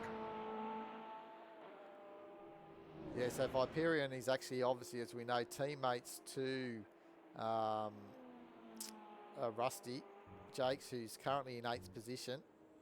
And we're just waiting for all these pit stop cycle to go through, and we'll see how much closer Rusty is to No Frills, Cuckoo, and also Esky Man. Yeah, interesting actually that Rusty seems to be quite a long way behind currently. He's 38 seconds off the lead. I was just thinking that he was about 21. He actually was at only 11 seconds off the lead, wasn't he? He was 11 seconds, so he's had a pit, but lost. He must have made a mistake, I think. I'm not really... That doesn't add up to me. I'm not entirely sure what's happened, unless he's done an extra pit stop. He doesn't appear to have any more damage than the damage we saw from before. So possibly he had to pit there again. I don't know, to be honest. That's a strange one. Yeah, maybe possible engine damage, like some sort of damage he may have got repaired. Yeah, because he's actually he's behind Magic now. So that's something's gone on there. Magic being the one that had the sort of big moment and lost a lot of time. Rusty is now behind him. So I have to assume there's been a moment or a long pit stop. But as you said, like Magic pitted with an hour 6 to go, and that's really not going to see him be able to do one more stop. He's probably going to have to split this one into 2 and or have a little splash and dash near the end, something like that. I don't know if a much fuel conserving will save him here. No, yeah, you're right. Magic will be dropping that position when he goes for that extra stop. With a massive amount of lift and coast and maybe a lean fuel map, he may make it happen, but then you're guaranteeing you're only going to finish where you are anyway, because you won't be able to make any forward progress. So, someone just gone off in the back view there. I don't know who that was. Anyway, we've got No Frills out there in front of Tweak. Tweak is closing the gap. Tweak was about 6 seconds behind when they sort of came out of the pits, but he's now 3.3. So definitely got some pace in him, and he's hunting down No Frills. Not letting him get away with it easy. I'm thinking these guys have definitely short field though, Petey, because look at even... There's a big gap, isn't it? Yeah, even from Cuckoo, because Rusty isn't that far behind Cuckoo, to be honest. So that margin is still roughly the same as when they did pit. So I really think these guys are doing the reverse. They've short field to try and skip away, and their next stop's going to be a little bit longer. And this is the beautiful thing about endurance racing, is we'll see probably everything unfold with about 10 minutes remaining of this race. Yeah, look, you're absolutely right. The gaps are not adding up for a similar strategy. There's definitely some split strategies here.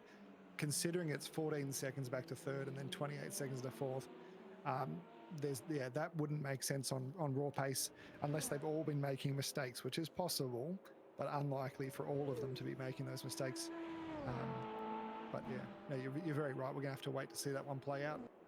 Yeah, and they could have put fresh tyres on too, so they're thinking, well, underfill it as well, so they're not carrying that extra weight, and just really, if we could see their fastest lap times, which you probably do if you put up the. Yeah. I think there's a leaderboard or there's something there that we might be able to see. There we go. It would be nice if they highlight. So the last lap we can see No Frills doing a 108, best 107. And what's Rusty's? Yeah, look, the top three are looking pretty quick compared to the rest. Rusty 108.6 is close, but the top three are about a second a lap quicker than the others. So they are going to be pulling that gap wider and wider. If we scroll down, it looks like other than obviously pit stop laps, most people in the 109s to high 108s, the leaders doing sort of low 108s. Yeah, a couple of time penalties too. Obviously, that would probably be pit entries where we've seen them come in just a little bit too hot that we've seen. But very impressive to see the top 7 drivers off their best lap time in 107s. So that tells you how close this has been. And they're lapping within, probably half a second of each other, each lap as well. So yeah, look, absolutely. And I think you're right about the gaps that we're seeing is a lot of strategy, because the lap times are all looking really similar. So it wouldn't make a lot of sense to see these gaps without a split strategy.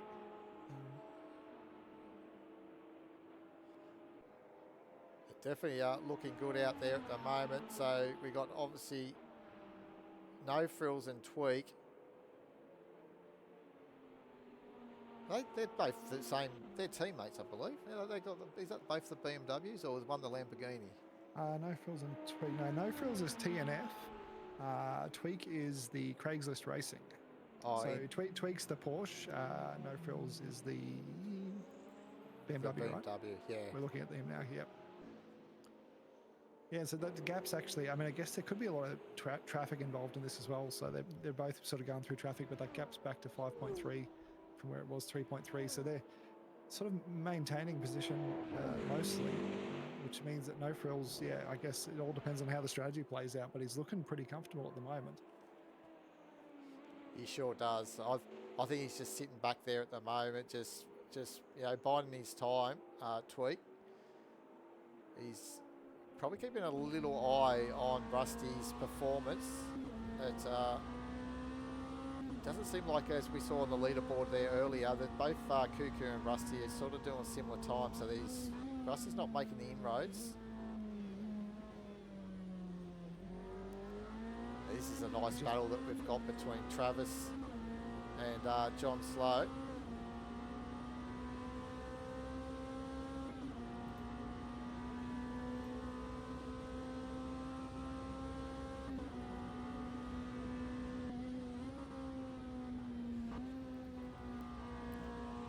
So John Slow's actually made that position on Travis too, because remember before the pit stops, Travis was between John Slow and his teammate Esky. Yep. It's probably just more evidence of split strategies, I'm imagining at the moment. Yeah. It looks like he's probably got the pace on John here. He's certainly having a look. He's not really putting the pressure on yet, but I wouldn't say that John's dropping him off.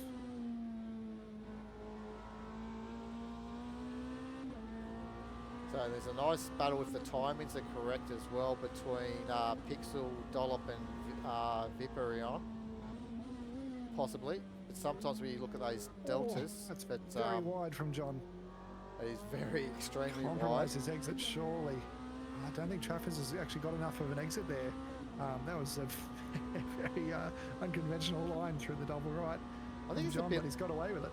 I think I was going to say it's a bit like the hairpin at Simmons Plains, where they run wide, but then they turn around, they get a better exit, better drive get out on of the it. gas. So that's what it looked like by John Slow. He was able to get on the power and really gain those few kilometres more on the exit. Oh, someone's wide here, and that looks like a Team Penske Porsche. Not seeing any numbers drop down. If we check the track, it was a number blue 16. marker 16. That's Dollop. I was just talking about him again, so the commentator's curse. Every time I'm sort of leaning towards Big Dollop, he's either pitting or there's been a little incident. So yeah, USC was in a battle with Pixel and Viperion. Now something's going on there because now Pixel's quite clear of Viperion as well. They've had a bit of a coming together. I think the three of them, bit of a kerfuffle, and Dollop's come off pretty worse for wear with that front end. Yeah, maybe a tag or a side glance and he's gone off. But geez, no. He couldn't even steer then, or couldn't even brake. Now he's got severe damage. Oh, this is a scary spot to be rejoining. Oh my no. lord, that's is he stuck in reverse? What's going on here? That was oh my giddy aunt, that's not where you want to be. No, so Big Dollop obviously just finding that a little bit difficult of probably spatial awareness. Sometimes when you're in that moment, we've all been there, Petey. You've made a mistake. You forget to look at the map, or your map's turned off and you don't know which button to get the map back on, and and then you reverse straight back out in the field of the traffic coming through. So yeah, it's a trap for some players that sometimes when you make that mistake, you just got to slow everything down, and you got to make sure that you use everything that you got available, using deltas, track maps, whatever you've got, absolutely, to get back out front. But he's back in pit lane now. Yep, he looks like he'll be able to continue on. And look, I mean, it was a scary moment, but didn't look like anybody really copped anything from that. So fortunate, yeah. It's a hard thing to deal with those situations. Visibility out of the cars is terrible. The track map's not easy to read. You don't really know what's going on, and you're just trying to find traction. It looked like he got a bit stuck in the grass, and then it hooked up all of a sudden. He was on the track. So now, is this a safety car or something? Because we got Esky Man in, Cuckoo in, and that's unscheduled. If we pick up the leader, you're right. Absolutely, someone's called safety. We must have missed. So that would have been incident, possibly from the rejoin, or. No, I think you caught on to it before when you said that Big Dollop may have got into a scuffle with Pixel and Viperion. Because, as we know with the GTL rules for the safety car, it's usually called when there's been a couple of cars involved. Yep. And we saw the back end of what we saw Big Dollop's front end munched up. So I don't think anything was I don't think anyone tagged him when he was trying to rejoin. I think everyone got through safely there. Yep. Yeah, it was unfortunate we didn't have the top-down camera for that one. Would have been perfect. It was on the close-up, so we couldn't really see what was going on around. But it looked like everybody got through unscathed. Yes, this is going to possibly... So we know who pitted then. I was saying it was Esky Man. Yeah, look, I'm not sure. I didn't actually take notice. There was a fair few of them dived in. Cuckoo pitted. I think Esky Man pitted in the Newcastle racing Porsche. John Slow's out, like in front of him now, so it was definitely Esky Man that came in. I'm sure Rusty pitted as well. I think he was in there. So these guys have set themselves up for a splash and dash at the end of the race. Yeah, because you won't make it on one tank from here, that's for sure. As they're resuming the racing now, so 40 minutes remaining, and as you said, unless there's some really good fuel conserving by Esky Man, we have seen him be the master of the fuel conserving, but 40 minutes, I don't think he's going to go that long. That first one, I think he probably pushed out about 35 minutes, roughly. They'd probably be struggling. 35, I think, is achievable. I think 40 is not going to be close. And there's that possible of an extra lap as well, isn't there? Like depending where the leader's crossing the line, so it's a big risk. But they've really played into having a very short pit stop, PD, in the next stage of these pit stops. So if they can keep close to this pack, they're going to benefit when they all do come in for their final stop. Yeah, look, you're absolutely right. Yeah, interestingly, under that safety car, we haven't had lapped cars unlapped. We've just seen a yellow flag. I didn't quite catch who it was that was stopped there. Somebody had a moment in the double apexer. But yeah, all the people that are on a lap down have just unfortunately been bunched up and are going to be passed again from sort of 9th position back. Looks like they're going to be reasonably quickly another lap down, which is unfortunate.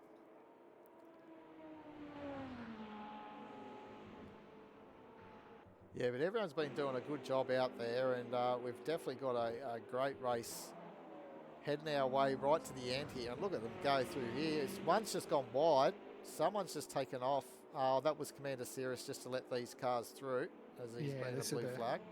The start of the blue flag train that I was mentioning. So Travis has got about 5 in front of him that you assume he probably is going to hit at some point, and they're all going to be blue flagged. Yep. So yeah, they're hedging their bet though. Like there's what a 9-second, about 10-second margin roughly to the guys up front. So they may just have enough to be able to get their more fuel in these 3 cars up front and get out just in front of these other guys with their shortest stop next time. So it's going to be very interesting. Yeah, it's all going to play out in the next sort of, I guess, 10-ish minutes to see when pit stops start happening before the end. Yeah, the last 10 minutes, we could have a 7-car battle for the lead within probably 5 seconds of one another. So if they all get their fuel numbers correct, this is how it could play out. I'm going to be very unprofessional and step away for a moment. I'll be back with you very shortly. That's okay. So this has been round 4 of the GTL Endurance Cup. It's a 6-round series right through the year of 2025. And we're here at the Grand Prix of Mosport. And we've got No Frills out in front with Tweak in second. And Jimmy Ricard in 3rd position on his debut, doing an absolutely brilliant job up in 3rd position. And then we've got these drivers that all just pitted just at the last safety car period. So they've got a full tank, but they're not going to get to the end with the ×2 fuel burn. So they're going to have to pit again. But what we were saying, myself and Petey, was that their stop time for the fuel will be a lot less than the top 3 drivers in front of them. So they're going to have to try and close that gap though, because there's still that 10-second, 11-second margin roughly to the drivers in front. And you'd think that the extra fuel that the guys in front are going to have to put in, that might cover them. That's at 10 seconds or so. So they might have to get it under 10 seconds to try and leapfrog them in the pit lane. So it's going to be exciting when they have their next, their final round of pit stops.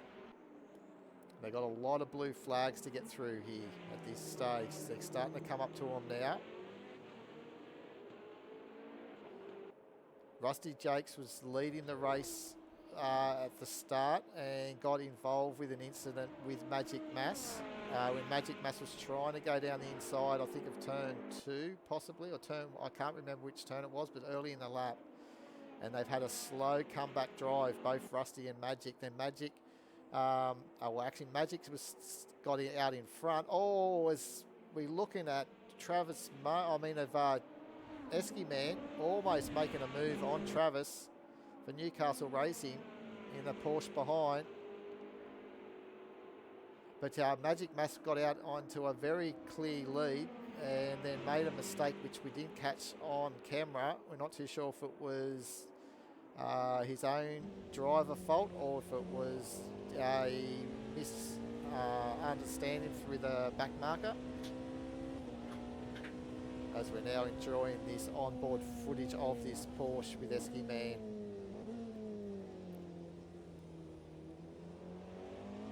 Esky's not leaving anything to chance here. He's giving it a good crack. Oh, he definitely is. He got so close at making a move on Travis. He was down the inside, but just not enough. Travis got the exit to hold on, but here we go again. We've seen Esky dive down the inside here before. Travis said not this time. Oh, but he's had him all over the shot here. Now he's going to might try and see if he can get this drive down the inside of into the starting straight, but it's going to be hard. This is a very fast entry. This is brilliant racing. Yeah, good respectful drive in here, and Travis runs wide on that entry, but he always hits the apex on the second part of that corner. Oh, you can't get any closer, can you, Petey? This is amazing. Absolutely fantastic. This is brilliant. Rusty's just sitting back behind them and just going, well, you know, play on, guys. Just, you know, I'm enjoying this. But they are losing. Wide on the exit. I was going to say they are losing ground to those top 3 drivers, so they are costing themselves time, and this is why Esky knows. He knows that they need to probably hold a margin of around about 10 seconds to try and leapfrog these drivers in pit lane. As another driver, car 16, I think, he's just going slow. That's magic. So he's made another mistake. Oh, talking about mistake, no. Esky's just gone around and Rusty's been involved again. Oh, and that's a tragedy. I don't know what happened there with Esky, man. He was still on the throttle, I think, and just tagged Rusty. I was looking at the track map. I didn't actually see it, but it looks like he might have got squirrely on the exit, and then Rusty's just had nowhere to go, and they've had to come in together. That's absolute tragedy. What a race that was. So this is really playing into now possibly Cuckoo and Travis Moan. These 2 Kiwi Racing teammates. Safety car's been called. Safety car's been called. So this is the moment that we may see drivers that can get to the end. We've seen some cars being able to get around about 34 minutes or so in a tank, but there's some cars that can't. So I think you'd have to roll the dice at this point. If it were me out there, I think you'd have to be pitting right now, unless they're going to be restarting this lap. If they're going around one more, then you'd have to be pitting. Even if they're restarting this lap, would you take the opportunity to pit now? You're all bunched up and just get in there and yeah, true. Get clear track. That's if you think you can get to the end. That is though. Some of these, it's going to be marginal. We talked about the 1 extra lap, so it's not set for 1 extra lap, but it depends when the leader crosses the line. If he crosses the line with only 5 seconds remaining, that's pretty much 1 extra lap that they're going to have to do on this fuel. So the leaders aren't doing it. I think they're going, yep, he's off, they're going. Nice authoritative start here by Nofri. So Cuckoo's doing exactly what I thought. He's in now, and he'll be able to get to the end. So he's thinking that he'll earn a little bit of track position, because he's not going to be in the blue flag zones now. He's going to have clear track to really concentrate on the final part of this race. He is the only one who's rolled that dice. So, I mean, look, sitting here, I'm making that call saying I'd do it, but I don't have all the information. So the fact that he's the only one that's called it makes me think it's probably a very risky call. And you're going to be pushing those margins and fuel saving hard. So is it going to be worth it? We're going to find out in the end. Oh, that's very wide again from Tweak. Trying to maximise that exit and hitting the grass.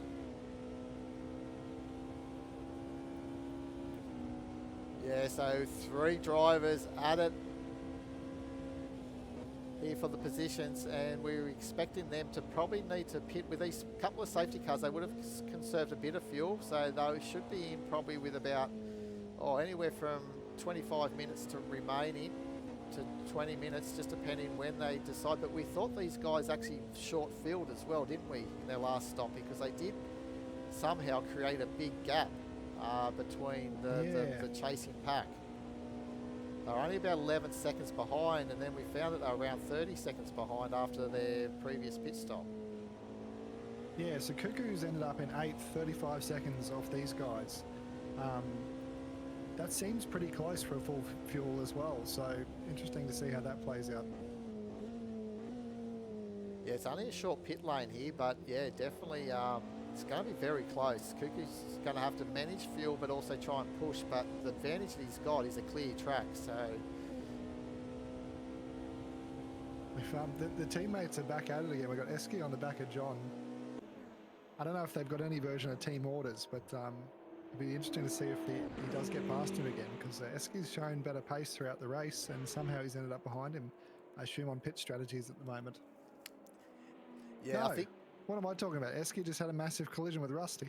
that's right. So he did too, but he didn't even come into the pits though, did he? I didn't see him in, so He mustn't have. he didn't. So he must have got away with some damage, but because he got hit in the side pod of the car, so maybe that he was lucky not to get anything. And Rusty Jakes didn't pit either, so Yeah, look, it was a reasonably low speed coming together. Wasn't a particularly high impact crash, so possibly they got away with it without the damage, and they didn't want to risk the pit. I think that has some look, front they're both aero. still in the race. Yeah, because Eski Man sort of hit his front of his nose onto Rusty, and obviously Rusty did touch the front, use his front of his car too. So I think they'd have a little bit of front end damage, but obviously they're thinking that. Well, I think the worst is when you get rear damage. So you lose top end speed when you get the rear damage. Yeah, look, you wouldn't want to be losing any front downforce on this track either with these relatively high speed S-bends in that turn 2. But you're also going to lose a lot of time, and maybe it's just that fuel thing. They're thinking they can't get to the end, they can't pit yet. They're going to get that damage repaired when they do pit next time. Yeah, we're praying for another safety car, because as we know, safety cars do breed safety cars. It's said all around the world, and it even happens in the sim world as well. And so, welcome to Daniel Gilligan. Yes, mate. There was someone in the field that did run the Aston Valkyrie, but unfortunately they retired. Mark.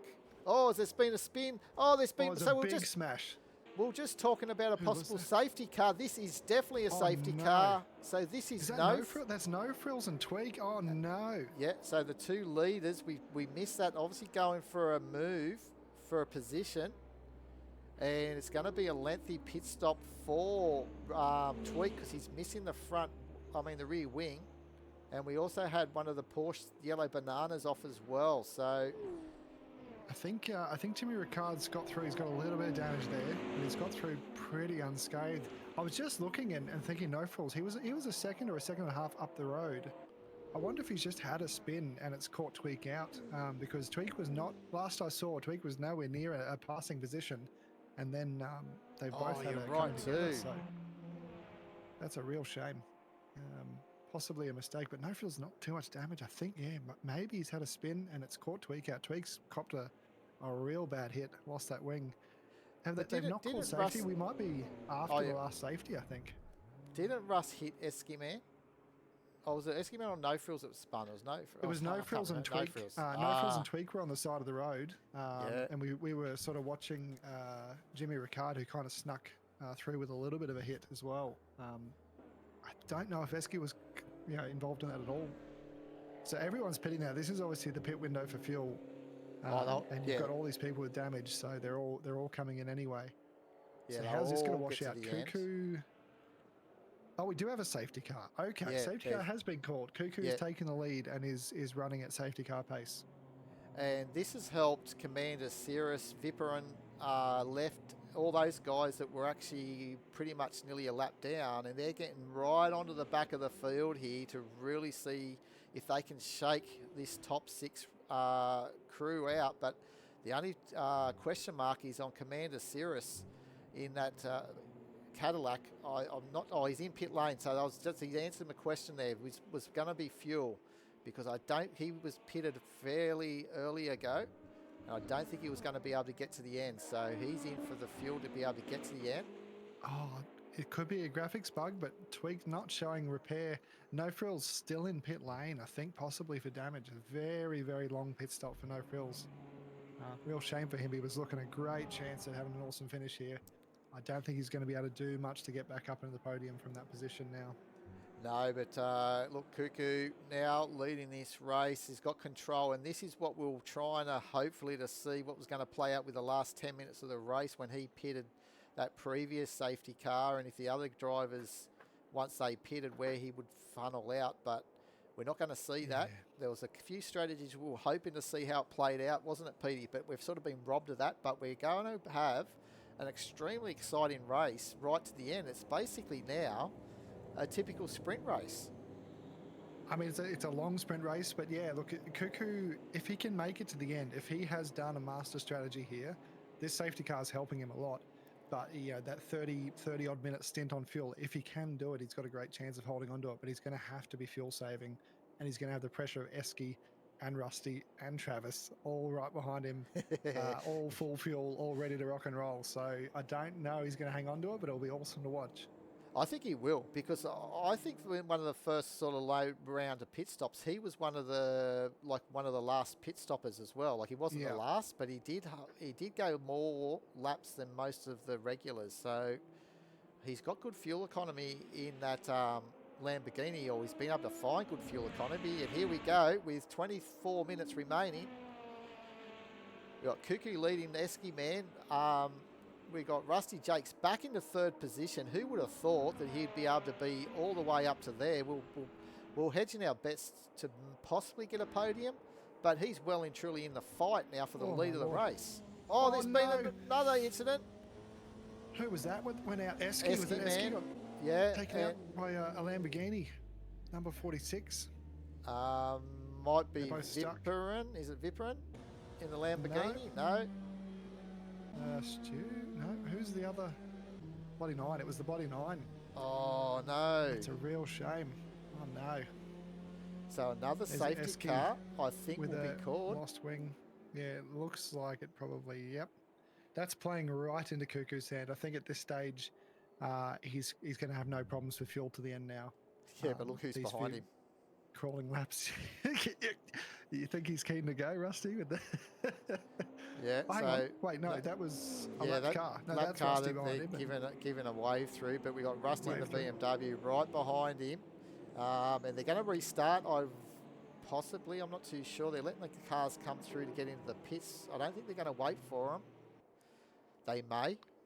It's been a while since I've done some league racing with GTL. I know sometimes they waited for the cars to come out of pit lane. Other times it was just once the damaged cars got into the pit lane, they'd start if they could. So yeah, look, so far that's what they've been doing. I don't expect they're going to change tack now. So very likely it'll be restarting this lap. And Esky's just hit the pits, but he's going to be in there for a long while, getting that car fixed up, I imagine. So sit back and enjoy these last 22 minutes of round 4 of the GTL Endurance Cup here at Mosport. And the rain has stayed away, and Cuckoo has taken control, and off he goes. So we are back racing again. Fingers crossed we don't get any more safety cars, and this is how you do it. If you've got the lead of the race on the restart, try and gap them. He's put the foot down, he's put a little gap in there, and he's looking confident. I mean, look, we all know Rusty's going to definitely be giving him a run for his money, if not right now, a little bit closer towards the end. But Cuckoo, I reckon, is feeling pretty good about this at the moment, and he's looking good. Yeah, and the question is, did anyone in the last pit stops, like the previous safety car, did anyone gamble and put some medium tyres on? We're not too sure what the current state of the track is as far as temperatures, but we do know that they're up near 55 degrees reported. So I would think that that'd still be pretty high because we've had this clear weather all race. So they probably would be sticking with hards, I think, Petey. Yeah, look, if it was a 5 minutes to go, you might risk the medium, but at this point, I think hard would be the only choice. You'd be very, very keen to try medium from here, because if it goes off the cliff, you're not bringing it back, and you'll start moving backwards at a rapid pace. Yeah, we may want to try and see if we can have a view of what Rusty's seeing, because he's on a run now. We're looking in the rear view mirror of Rusty, and here we're on top of the roof now. You can see the different lines that they're taking. Yeah, I was just enjoying the sound of that Lamborghini. That's the reason I picked that car. I quite enjoyed listening to that beast. Oh, you can listen to that all day, honestly. It'll be probably a much more exciting view from back here, as Rusty's now on the back of him and thinking about where he's going to make that move, because he's definitely going to make a move. And Commander Cirrus up in 8th position too for Team ANZ CRL. So here we go, and looking for a move for the lead of the race. Is he going to hang it around the outside? I don't think so, not through the S's. We have seen just making him Rusty think about it. Yeah, we know Rusty's gone around the outside. What was it, turn 4, I think it was? It was an amazing move we saw earlier in the race.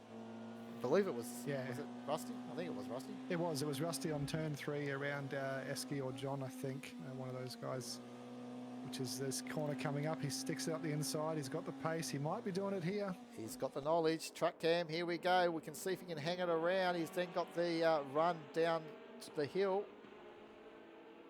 Yeah, he's done it again. Oh, amazing job.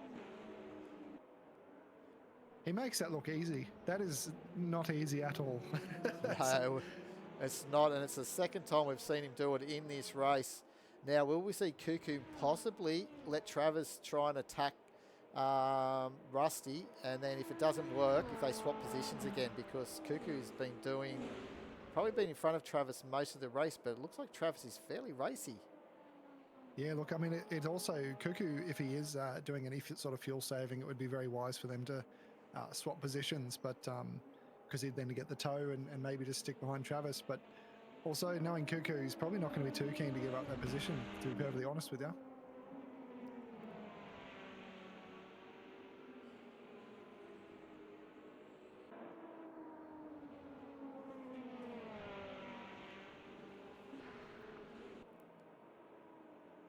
Yeah, these four sort of skipped away from 5th, 6th and 7th and 8th, haven't they? But they're doing amazing out there. And so's, I'll tell you what, Jimmy Ricard, I'm very impressed at his pace. I'm not too sure if he's already raced against you, Petey, in the league racing at all. But no, new to me. I've never seen Jimmy Ricard before, except for the great song by Draft, which I assume his name is after. But no, I haven't raced with him. So we'll see what he can do with his Porsche, if he can start to latch on the back of these two Team Kiwi cars, who are obviously leading this championship as well and running 2nd and 3rd. So they're doing their championship campaign, no harm whatsoever. It couldn't have gone any better for them, I don't think, this race. They've absolutely killed it, and yeah, their lead is going to be extended without a doubt, unless one of them makes quite a bad mistake from here to the end. 17 minutes, it can still happen, but you know, they've done the hard work. They've just got to see it through. Yeah, well, we've seen Rusty getting involved. Well, really not even, it's been no fault of his own, but it's been, one was with a car that was in front of him. He had nowhere to go, and that was an incident. And then we saw that tag from Magic Mass when he was trying to take the lead of the race on about lap 3, I think it was. So, but look at Jimmy here, right on the back of Travis. So the Porsche's found some pace. Yeah, it looks like he's carrying damage on the front too, but it's not holding him back, so it could be a graphics glitch, but no, he's driving very well. Let's see where the Porsche might be stronger. Cuckoo is dropping off Rusty, so like possibly fuel saving and possibly holding up both of these guys here, so that could be bringing Jimmy into it a bit as well. Yeah. This is where, I don't know if it's, as far as the team's concerned, I think that Rusty's gone now. I think that Cuckoo probably should have possibly let Travis go and just see what he could do, but again, they don't really talk to one another. They're all in the same open chat, so if he does mention anything, Rusty will know straight away what's going on. So, absolutely, yeah. Now they're all in the same boat. They're all in there in the race control chat, if you want to call it that. And there's no team strategies going on mid-race, unfortunately. Although you could be using a second app or something. I don't think any of these guys have committed that far to do that at this stage.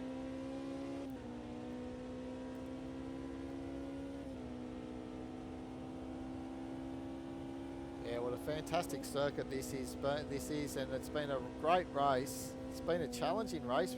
Late in the race, we've seen some drivers just getting probably a little bit doughy, a little bit tired, fatigued, mentally draining. We've seen a few little mistakes pop in, which caused, I think, about 3 late safety cars. Yep. I believe there's no more safety cars called with 5 minutes remaining. There was talk of them trying to itch it out to about 10 minutes remaining, I think, but I think in the rules I did read that it was still 5 minutes. it's a long time to be racing around this track. This is a tough track. There's not a lot of time to breathe or take your bearings. You're trying to work on pit strategies. You're watching everyone on the track. There's a bit of body work flying on the track in front of me there. I'm not sure if you're seeing that. Yeah. Where that's coming from.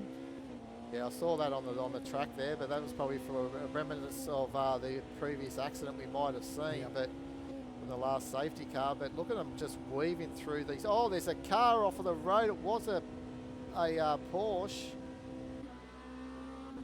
It's going very slow, number 17. So that would be B. Dollop again. Oh, I think he just got caught. He's just clipped the concrete, I think, there, and it's stuck him out sideways. He's in a bad spot now. Yeah, very bad spot here. Don't know why he's not moving now, though. So possibly... Maybe waiting for the traffic, yeah. I thought he could have just got driven straight forward then, the way the angle was. But anyway, he wanted to find reverse. So looks like a single car incident. So that doesn't normally warrant a safety car. So it looks like the pace is still on. Yes, it is. So Jimmy's going hard here. But yeah, the only time that you really get a break, as you were saying, Petey, for pitch strategies and set things up is really on this back straight here. And it doesn't go for that long either. So, and you've still got a little bit of, the undulations here. So you've still got to keep an eye on, because all it takes is a slower car over these rise, and you got to be with it. Absolutely. Look, and honestly, by the time you bring up the in-car menu, you start clicking right, you're braking for this turn here, so you don't get a lot of time on this track at all. I don't envy the guys trying to run those pit strategies in this race. And we have heard that it's very important to get that first turn in on the S's, because it will slow you down right through the complex of the S's. And we saw that earlier when I think it was Cuckoo or someone putting a lot of pressure on someone.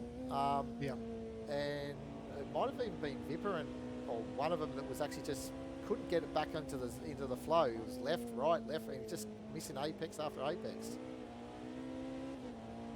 Interesting little train here too. Like Travis, probably on the faster strategy at this point in the race. He's probably got more fuel to burn. Really wants to clear Cuckoo.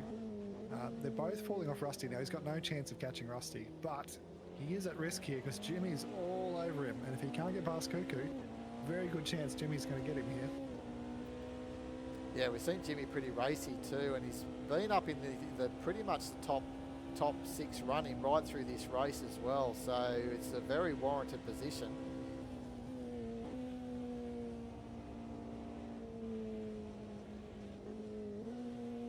Winding down the clock now, and really this is what Cuckoo and Travis want to do. They want to try and hold. Oh, look how much Cuckoo lost time on the exit there, Petey.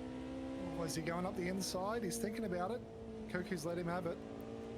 It's compromising them both though into turn 2. Yeah, this is not going to work out best for them if they don't sort it out. Jimmy's going to capitalise on one of these, that's for sure. And No Frills is catching too, Petey, just behind. I don't want to start looking at some track cam view. Might be able to just pick up to see how in the backgrounds we might see No Frills. Yes, there he is in that black BMW.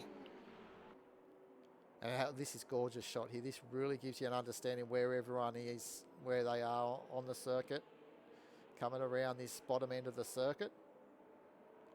So yeah, the next one back from No Frills is Tweak, who's quite a long way back, 5 seconds there. So it's a 4-way race for second, essentially, we're watching here between No Frills, Jimmy Ricard, Travis and Cuckoo. Any one of them can take that second spot at this rate. Oh, my Lord. Have a look at Travis.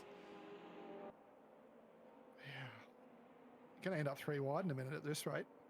Yeah, and Commander Cirrus for Team ANZ CRL has got the Newcastle Racing car of John Slope. So that's dropped John now into 8th position, but this is where the battle is for second position ultimately, but it's a 4-way battle from second down to 5th position. And we've got Jimmy right in the middle here, trying to attack Travis, but at the same time, keeping an eye on No Frills behind him. Yeah, look, he's going to actually get into trouble here because No Frills going to put so much pressure on. He's not going to be able to attack Travis anymore. So, yeah, very interesting. Who's going to win this one? Whoever passes first it's going to be the winner here, but I couldn't tell you who it's going to be. No, your guess is as good as mine. And you can see, look at this, how much slower they are on their delta. 1 second off their off their fastest time, which was, we did see that they were 107s was their fastest times. But here we go. Outside. Into the S's. This will give him a run into here, but then be on the outside of the final corner. Yeah, he's backed out of it. He's backed out of it. He had a good chance there. He needed to take a commanding stance into that last turn to really force Travis to back off, but no, he gave it up. So they'll have to go again. Yeah, rinse and repeat. And the Porsche just looks a little bit vulnerable though for the BMW behind, and it looks like no frills, not quite there. And Rusty's given us a lesson twice how to make a pass there at turn turn 3, and it's around the outside. And yes, it is. It's around the outside, people. You'd be thinking, how do you do it around the outside? Well, you'll have to rewind and have a look. And around goes, I think that was Travis. Travis has gone around. Oh, no. I think that's an unforced error, or maybe Cuckoo on the brakes caught him out, but he's... that's a terrible disaster. That was around that hairpin, so obviously, as we said, it can get tricky because he might have just ran a little bit too wide, picked up the grass and looped it, but he's also hit the wall, so yeah. That's going to put a dent in Team Kiwis, or it's not going to really put a dent. They're going to still come away here leading the championship, but it could have been better. But here we go. This is where the action is, obviously with no frills. Oh, my Lord. He's looking up the inside. He's not committed, which is probably just as well, because when Jimmy shut that door, it would have been a collision. Yeah, sure would have been.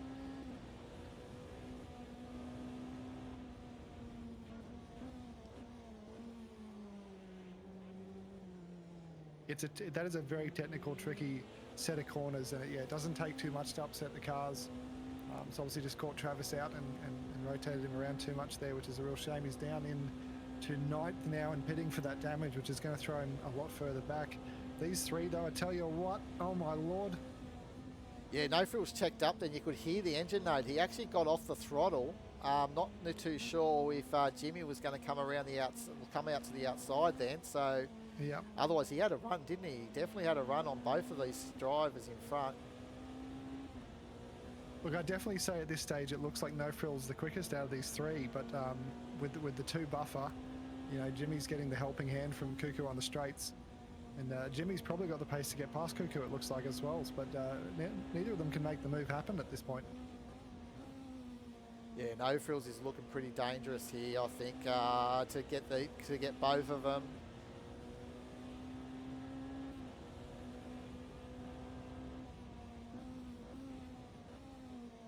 No Frills trying to set up a good exit here. It looks like he's backed off early, so he can get on the throttle early to try and get the run. Not going to be enough, though, I don't think. Yeah, just got maybe a little bit of wheel spin at the end, but here it comes. So this is where the energy is starting, the battery now is starting to help with the extra power. He's got to stick this all the way to the last turn.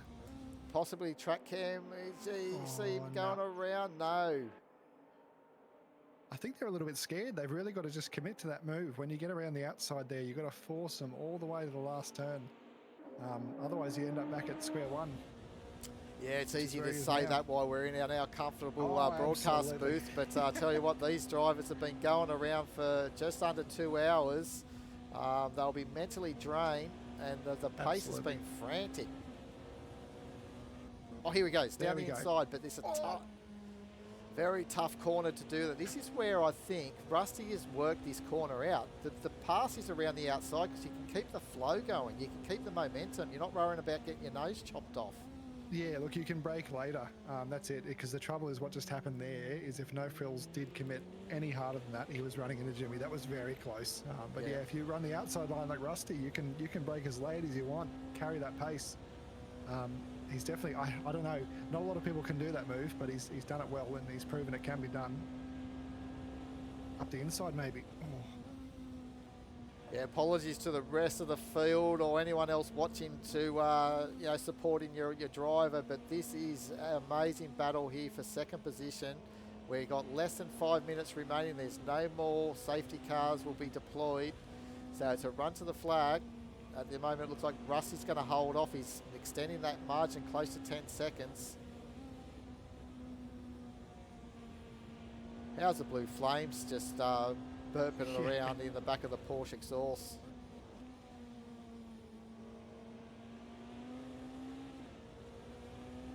This is edgy as seat. I'm literally on the edge of my seat here. I keep tensing up every time they come into those turns.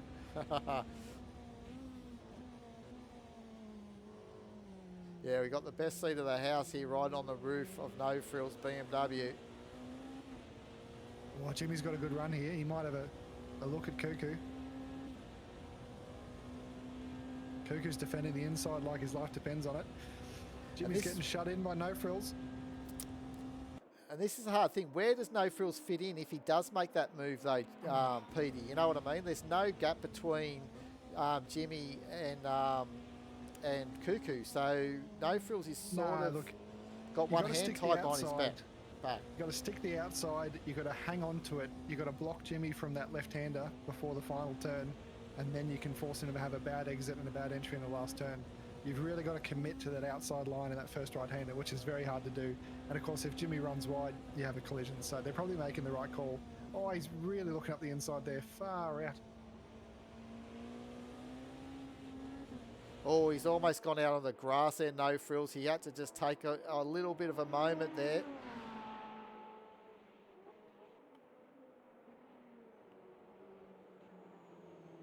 He's got to find it. He's been sort of banging his head against the wall here a bit, doing the same moves and not making it happen. So he's got to figure out where to make it happen. Tell you what, Jimmy's right on the back of Cuckoo again. But Cuckoo's just defending that inside line, and they're not making it happen around the outside. So Jimmy's trying to stick it. This is what you got to do. So now if he blocks him into that left-hander, he compromises Cuckoo into the final turn. This is how you do it, although Cuckoo's hanging on to it. Here comes Jimmy No gets the Frills. run. Oh. That's exactly the move I was talking about. Jimmy's made it happen. Now No Frills around the outside of Cuckoo. Maybe in a turn 3. Could be from bad to worse for Cuckoo potentially. Awesome move by Jimmy, though. To take Cuckoo, Beautiful. that was awesome. He did exactly what you've been saying. So maybe he's got one ear listening in, because he was almost coached all the way through there. And No Frills, what's happened to him? He's just all of a sudden. Off.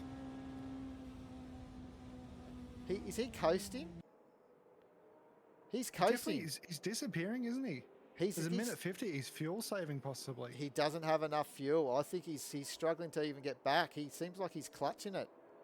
Still a minute 40 to go. That's a long way to go. He has fallen right off. Oh no, that could be big drama for No Frills. I think he's just realised that either A, he can't make it because there's going to be 2 more laps.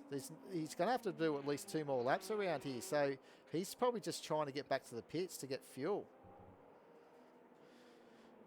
So that's the thing. Oh no, he's going around again. He's not gone in. No, but definitely another lap after this one. So we'll see if he can get there to the end. But how good was Jimmy's move? And he's been able to get into second position on debut here at GTL, running the yellow banana Porsche. It was awesome. Looks like he's got the pace. He's going to hang on to it as well. He's not exactly dropping Cuckoo here, but he's looking comfortable. Just the same. So some of these drivers say this is for Bappo Racing. He's filling in for Sheppo, Jimmy is. And we had Lucas Harvey. He was going not too bad. We saw him up in the top 12 or so for a while, and then he's obviously retired. Commander Seriously for Team ANZ CRL. He's filling in for Bo Kane, and his normal season driver, Longy, was going well, but had a few accidents and retired. So you don't know where they could have ended up in this race if they just stuck it in, Petey. This is what I was saying, about 30 minutes ago. It's just worthwhile just sticking in. You never know what might happen. But 10 seconds remaining. We'll pick up where Rusty is, possibly just coming around. So this is the final lap. So Rusty is on his final lap. Yeah, he's already crossed, so yeah, you're right, that's ticked over. So this next cross the line will be the end. So not even 2 accidents could even stop Rusty from taking out this victory. That's just been impressive drive from this Absolutely. fella. Speaking of resilience and sticking it out, he copped a pretty bad hand on the first lap, or whatever, lap 3, what it was, and he's just stuck with it, and he was quick, and he made a lot of passes, and here he is. And yeah, I mean, we know Rusty's pace is good. He's pulled out quite a big gap on the guys there that were battling, so hell of a drive from Rusty. Yeah, it sure is. And we know for BMW Team WTF, here comes Rusty around the final corner to take out round 4 of the GTL Endurance Cup. Well done to Rusty doing that for Team WTF. And I reckon that WTF was probably sheltered underneath his helmet probably 2 times in this race. Yeah, probably much worse as well, I reckon. You're right. Well done to Jimmy Ricard. Awesome job for 2nd position. Cuckoo in 3rd position. Unfortunately, his teammate couldn't get there in the end. Obviously, a lap down, possibly after having an incident. We didn't quite see it, but we think he over-rotated or got it all wrong at the hairpin. Thierry is finishing off here as we look at No Frills, who came home 6th position. If that's correct, he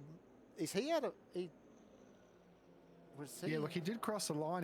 He did drop a position. I think he made it though. So I'm just seeing Commander Cirrus actually in 5th position. Did he get him at the end of the race with No Frills running out like nearly out of fuel? I think he did. I think No Frills was properly slow at the end there, and Commander Cirrus got a position. Oh, it's a 10-second No Frills penalty. had a time penalty. So that's probably where that happened. So unfortunately, to No Frills, but Commander Cirrus started, I said, in 16th position, up into 5th. So that's a Charger award. But Rusty Jakes from pole position to take out the win, but he did not have the race all his way. He had to come back from way down in 20th position, and nothing could stop him in getting it done. 6 pit stops in the end, but still comes out in front over Jimmy Ricard. Cuckoo in 3rd. Tweak comes home in 4th position, a solid result for them in the Porsche. Commander Cirrus, as we said, a hard Charger award. No Frills in 6th position, just holding on with the minimum fuel, I think, at the end, and also that 10-second penalty cost him in the end. John Slow for Team Newcastle comes home in 7th position. Viperion 8th, left in 9th, Smithy in 10th. We didn't see too much of the Alpines there, Petey, but they did well to be in the top 10 in the end. Yeah, quite achievers, I think. They were keeping out of trouble. Imperial in 11th, Esky Man in 12th, Travis Moan in 13th position. He had his moments as well. We saw an incident there that dropped him down.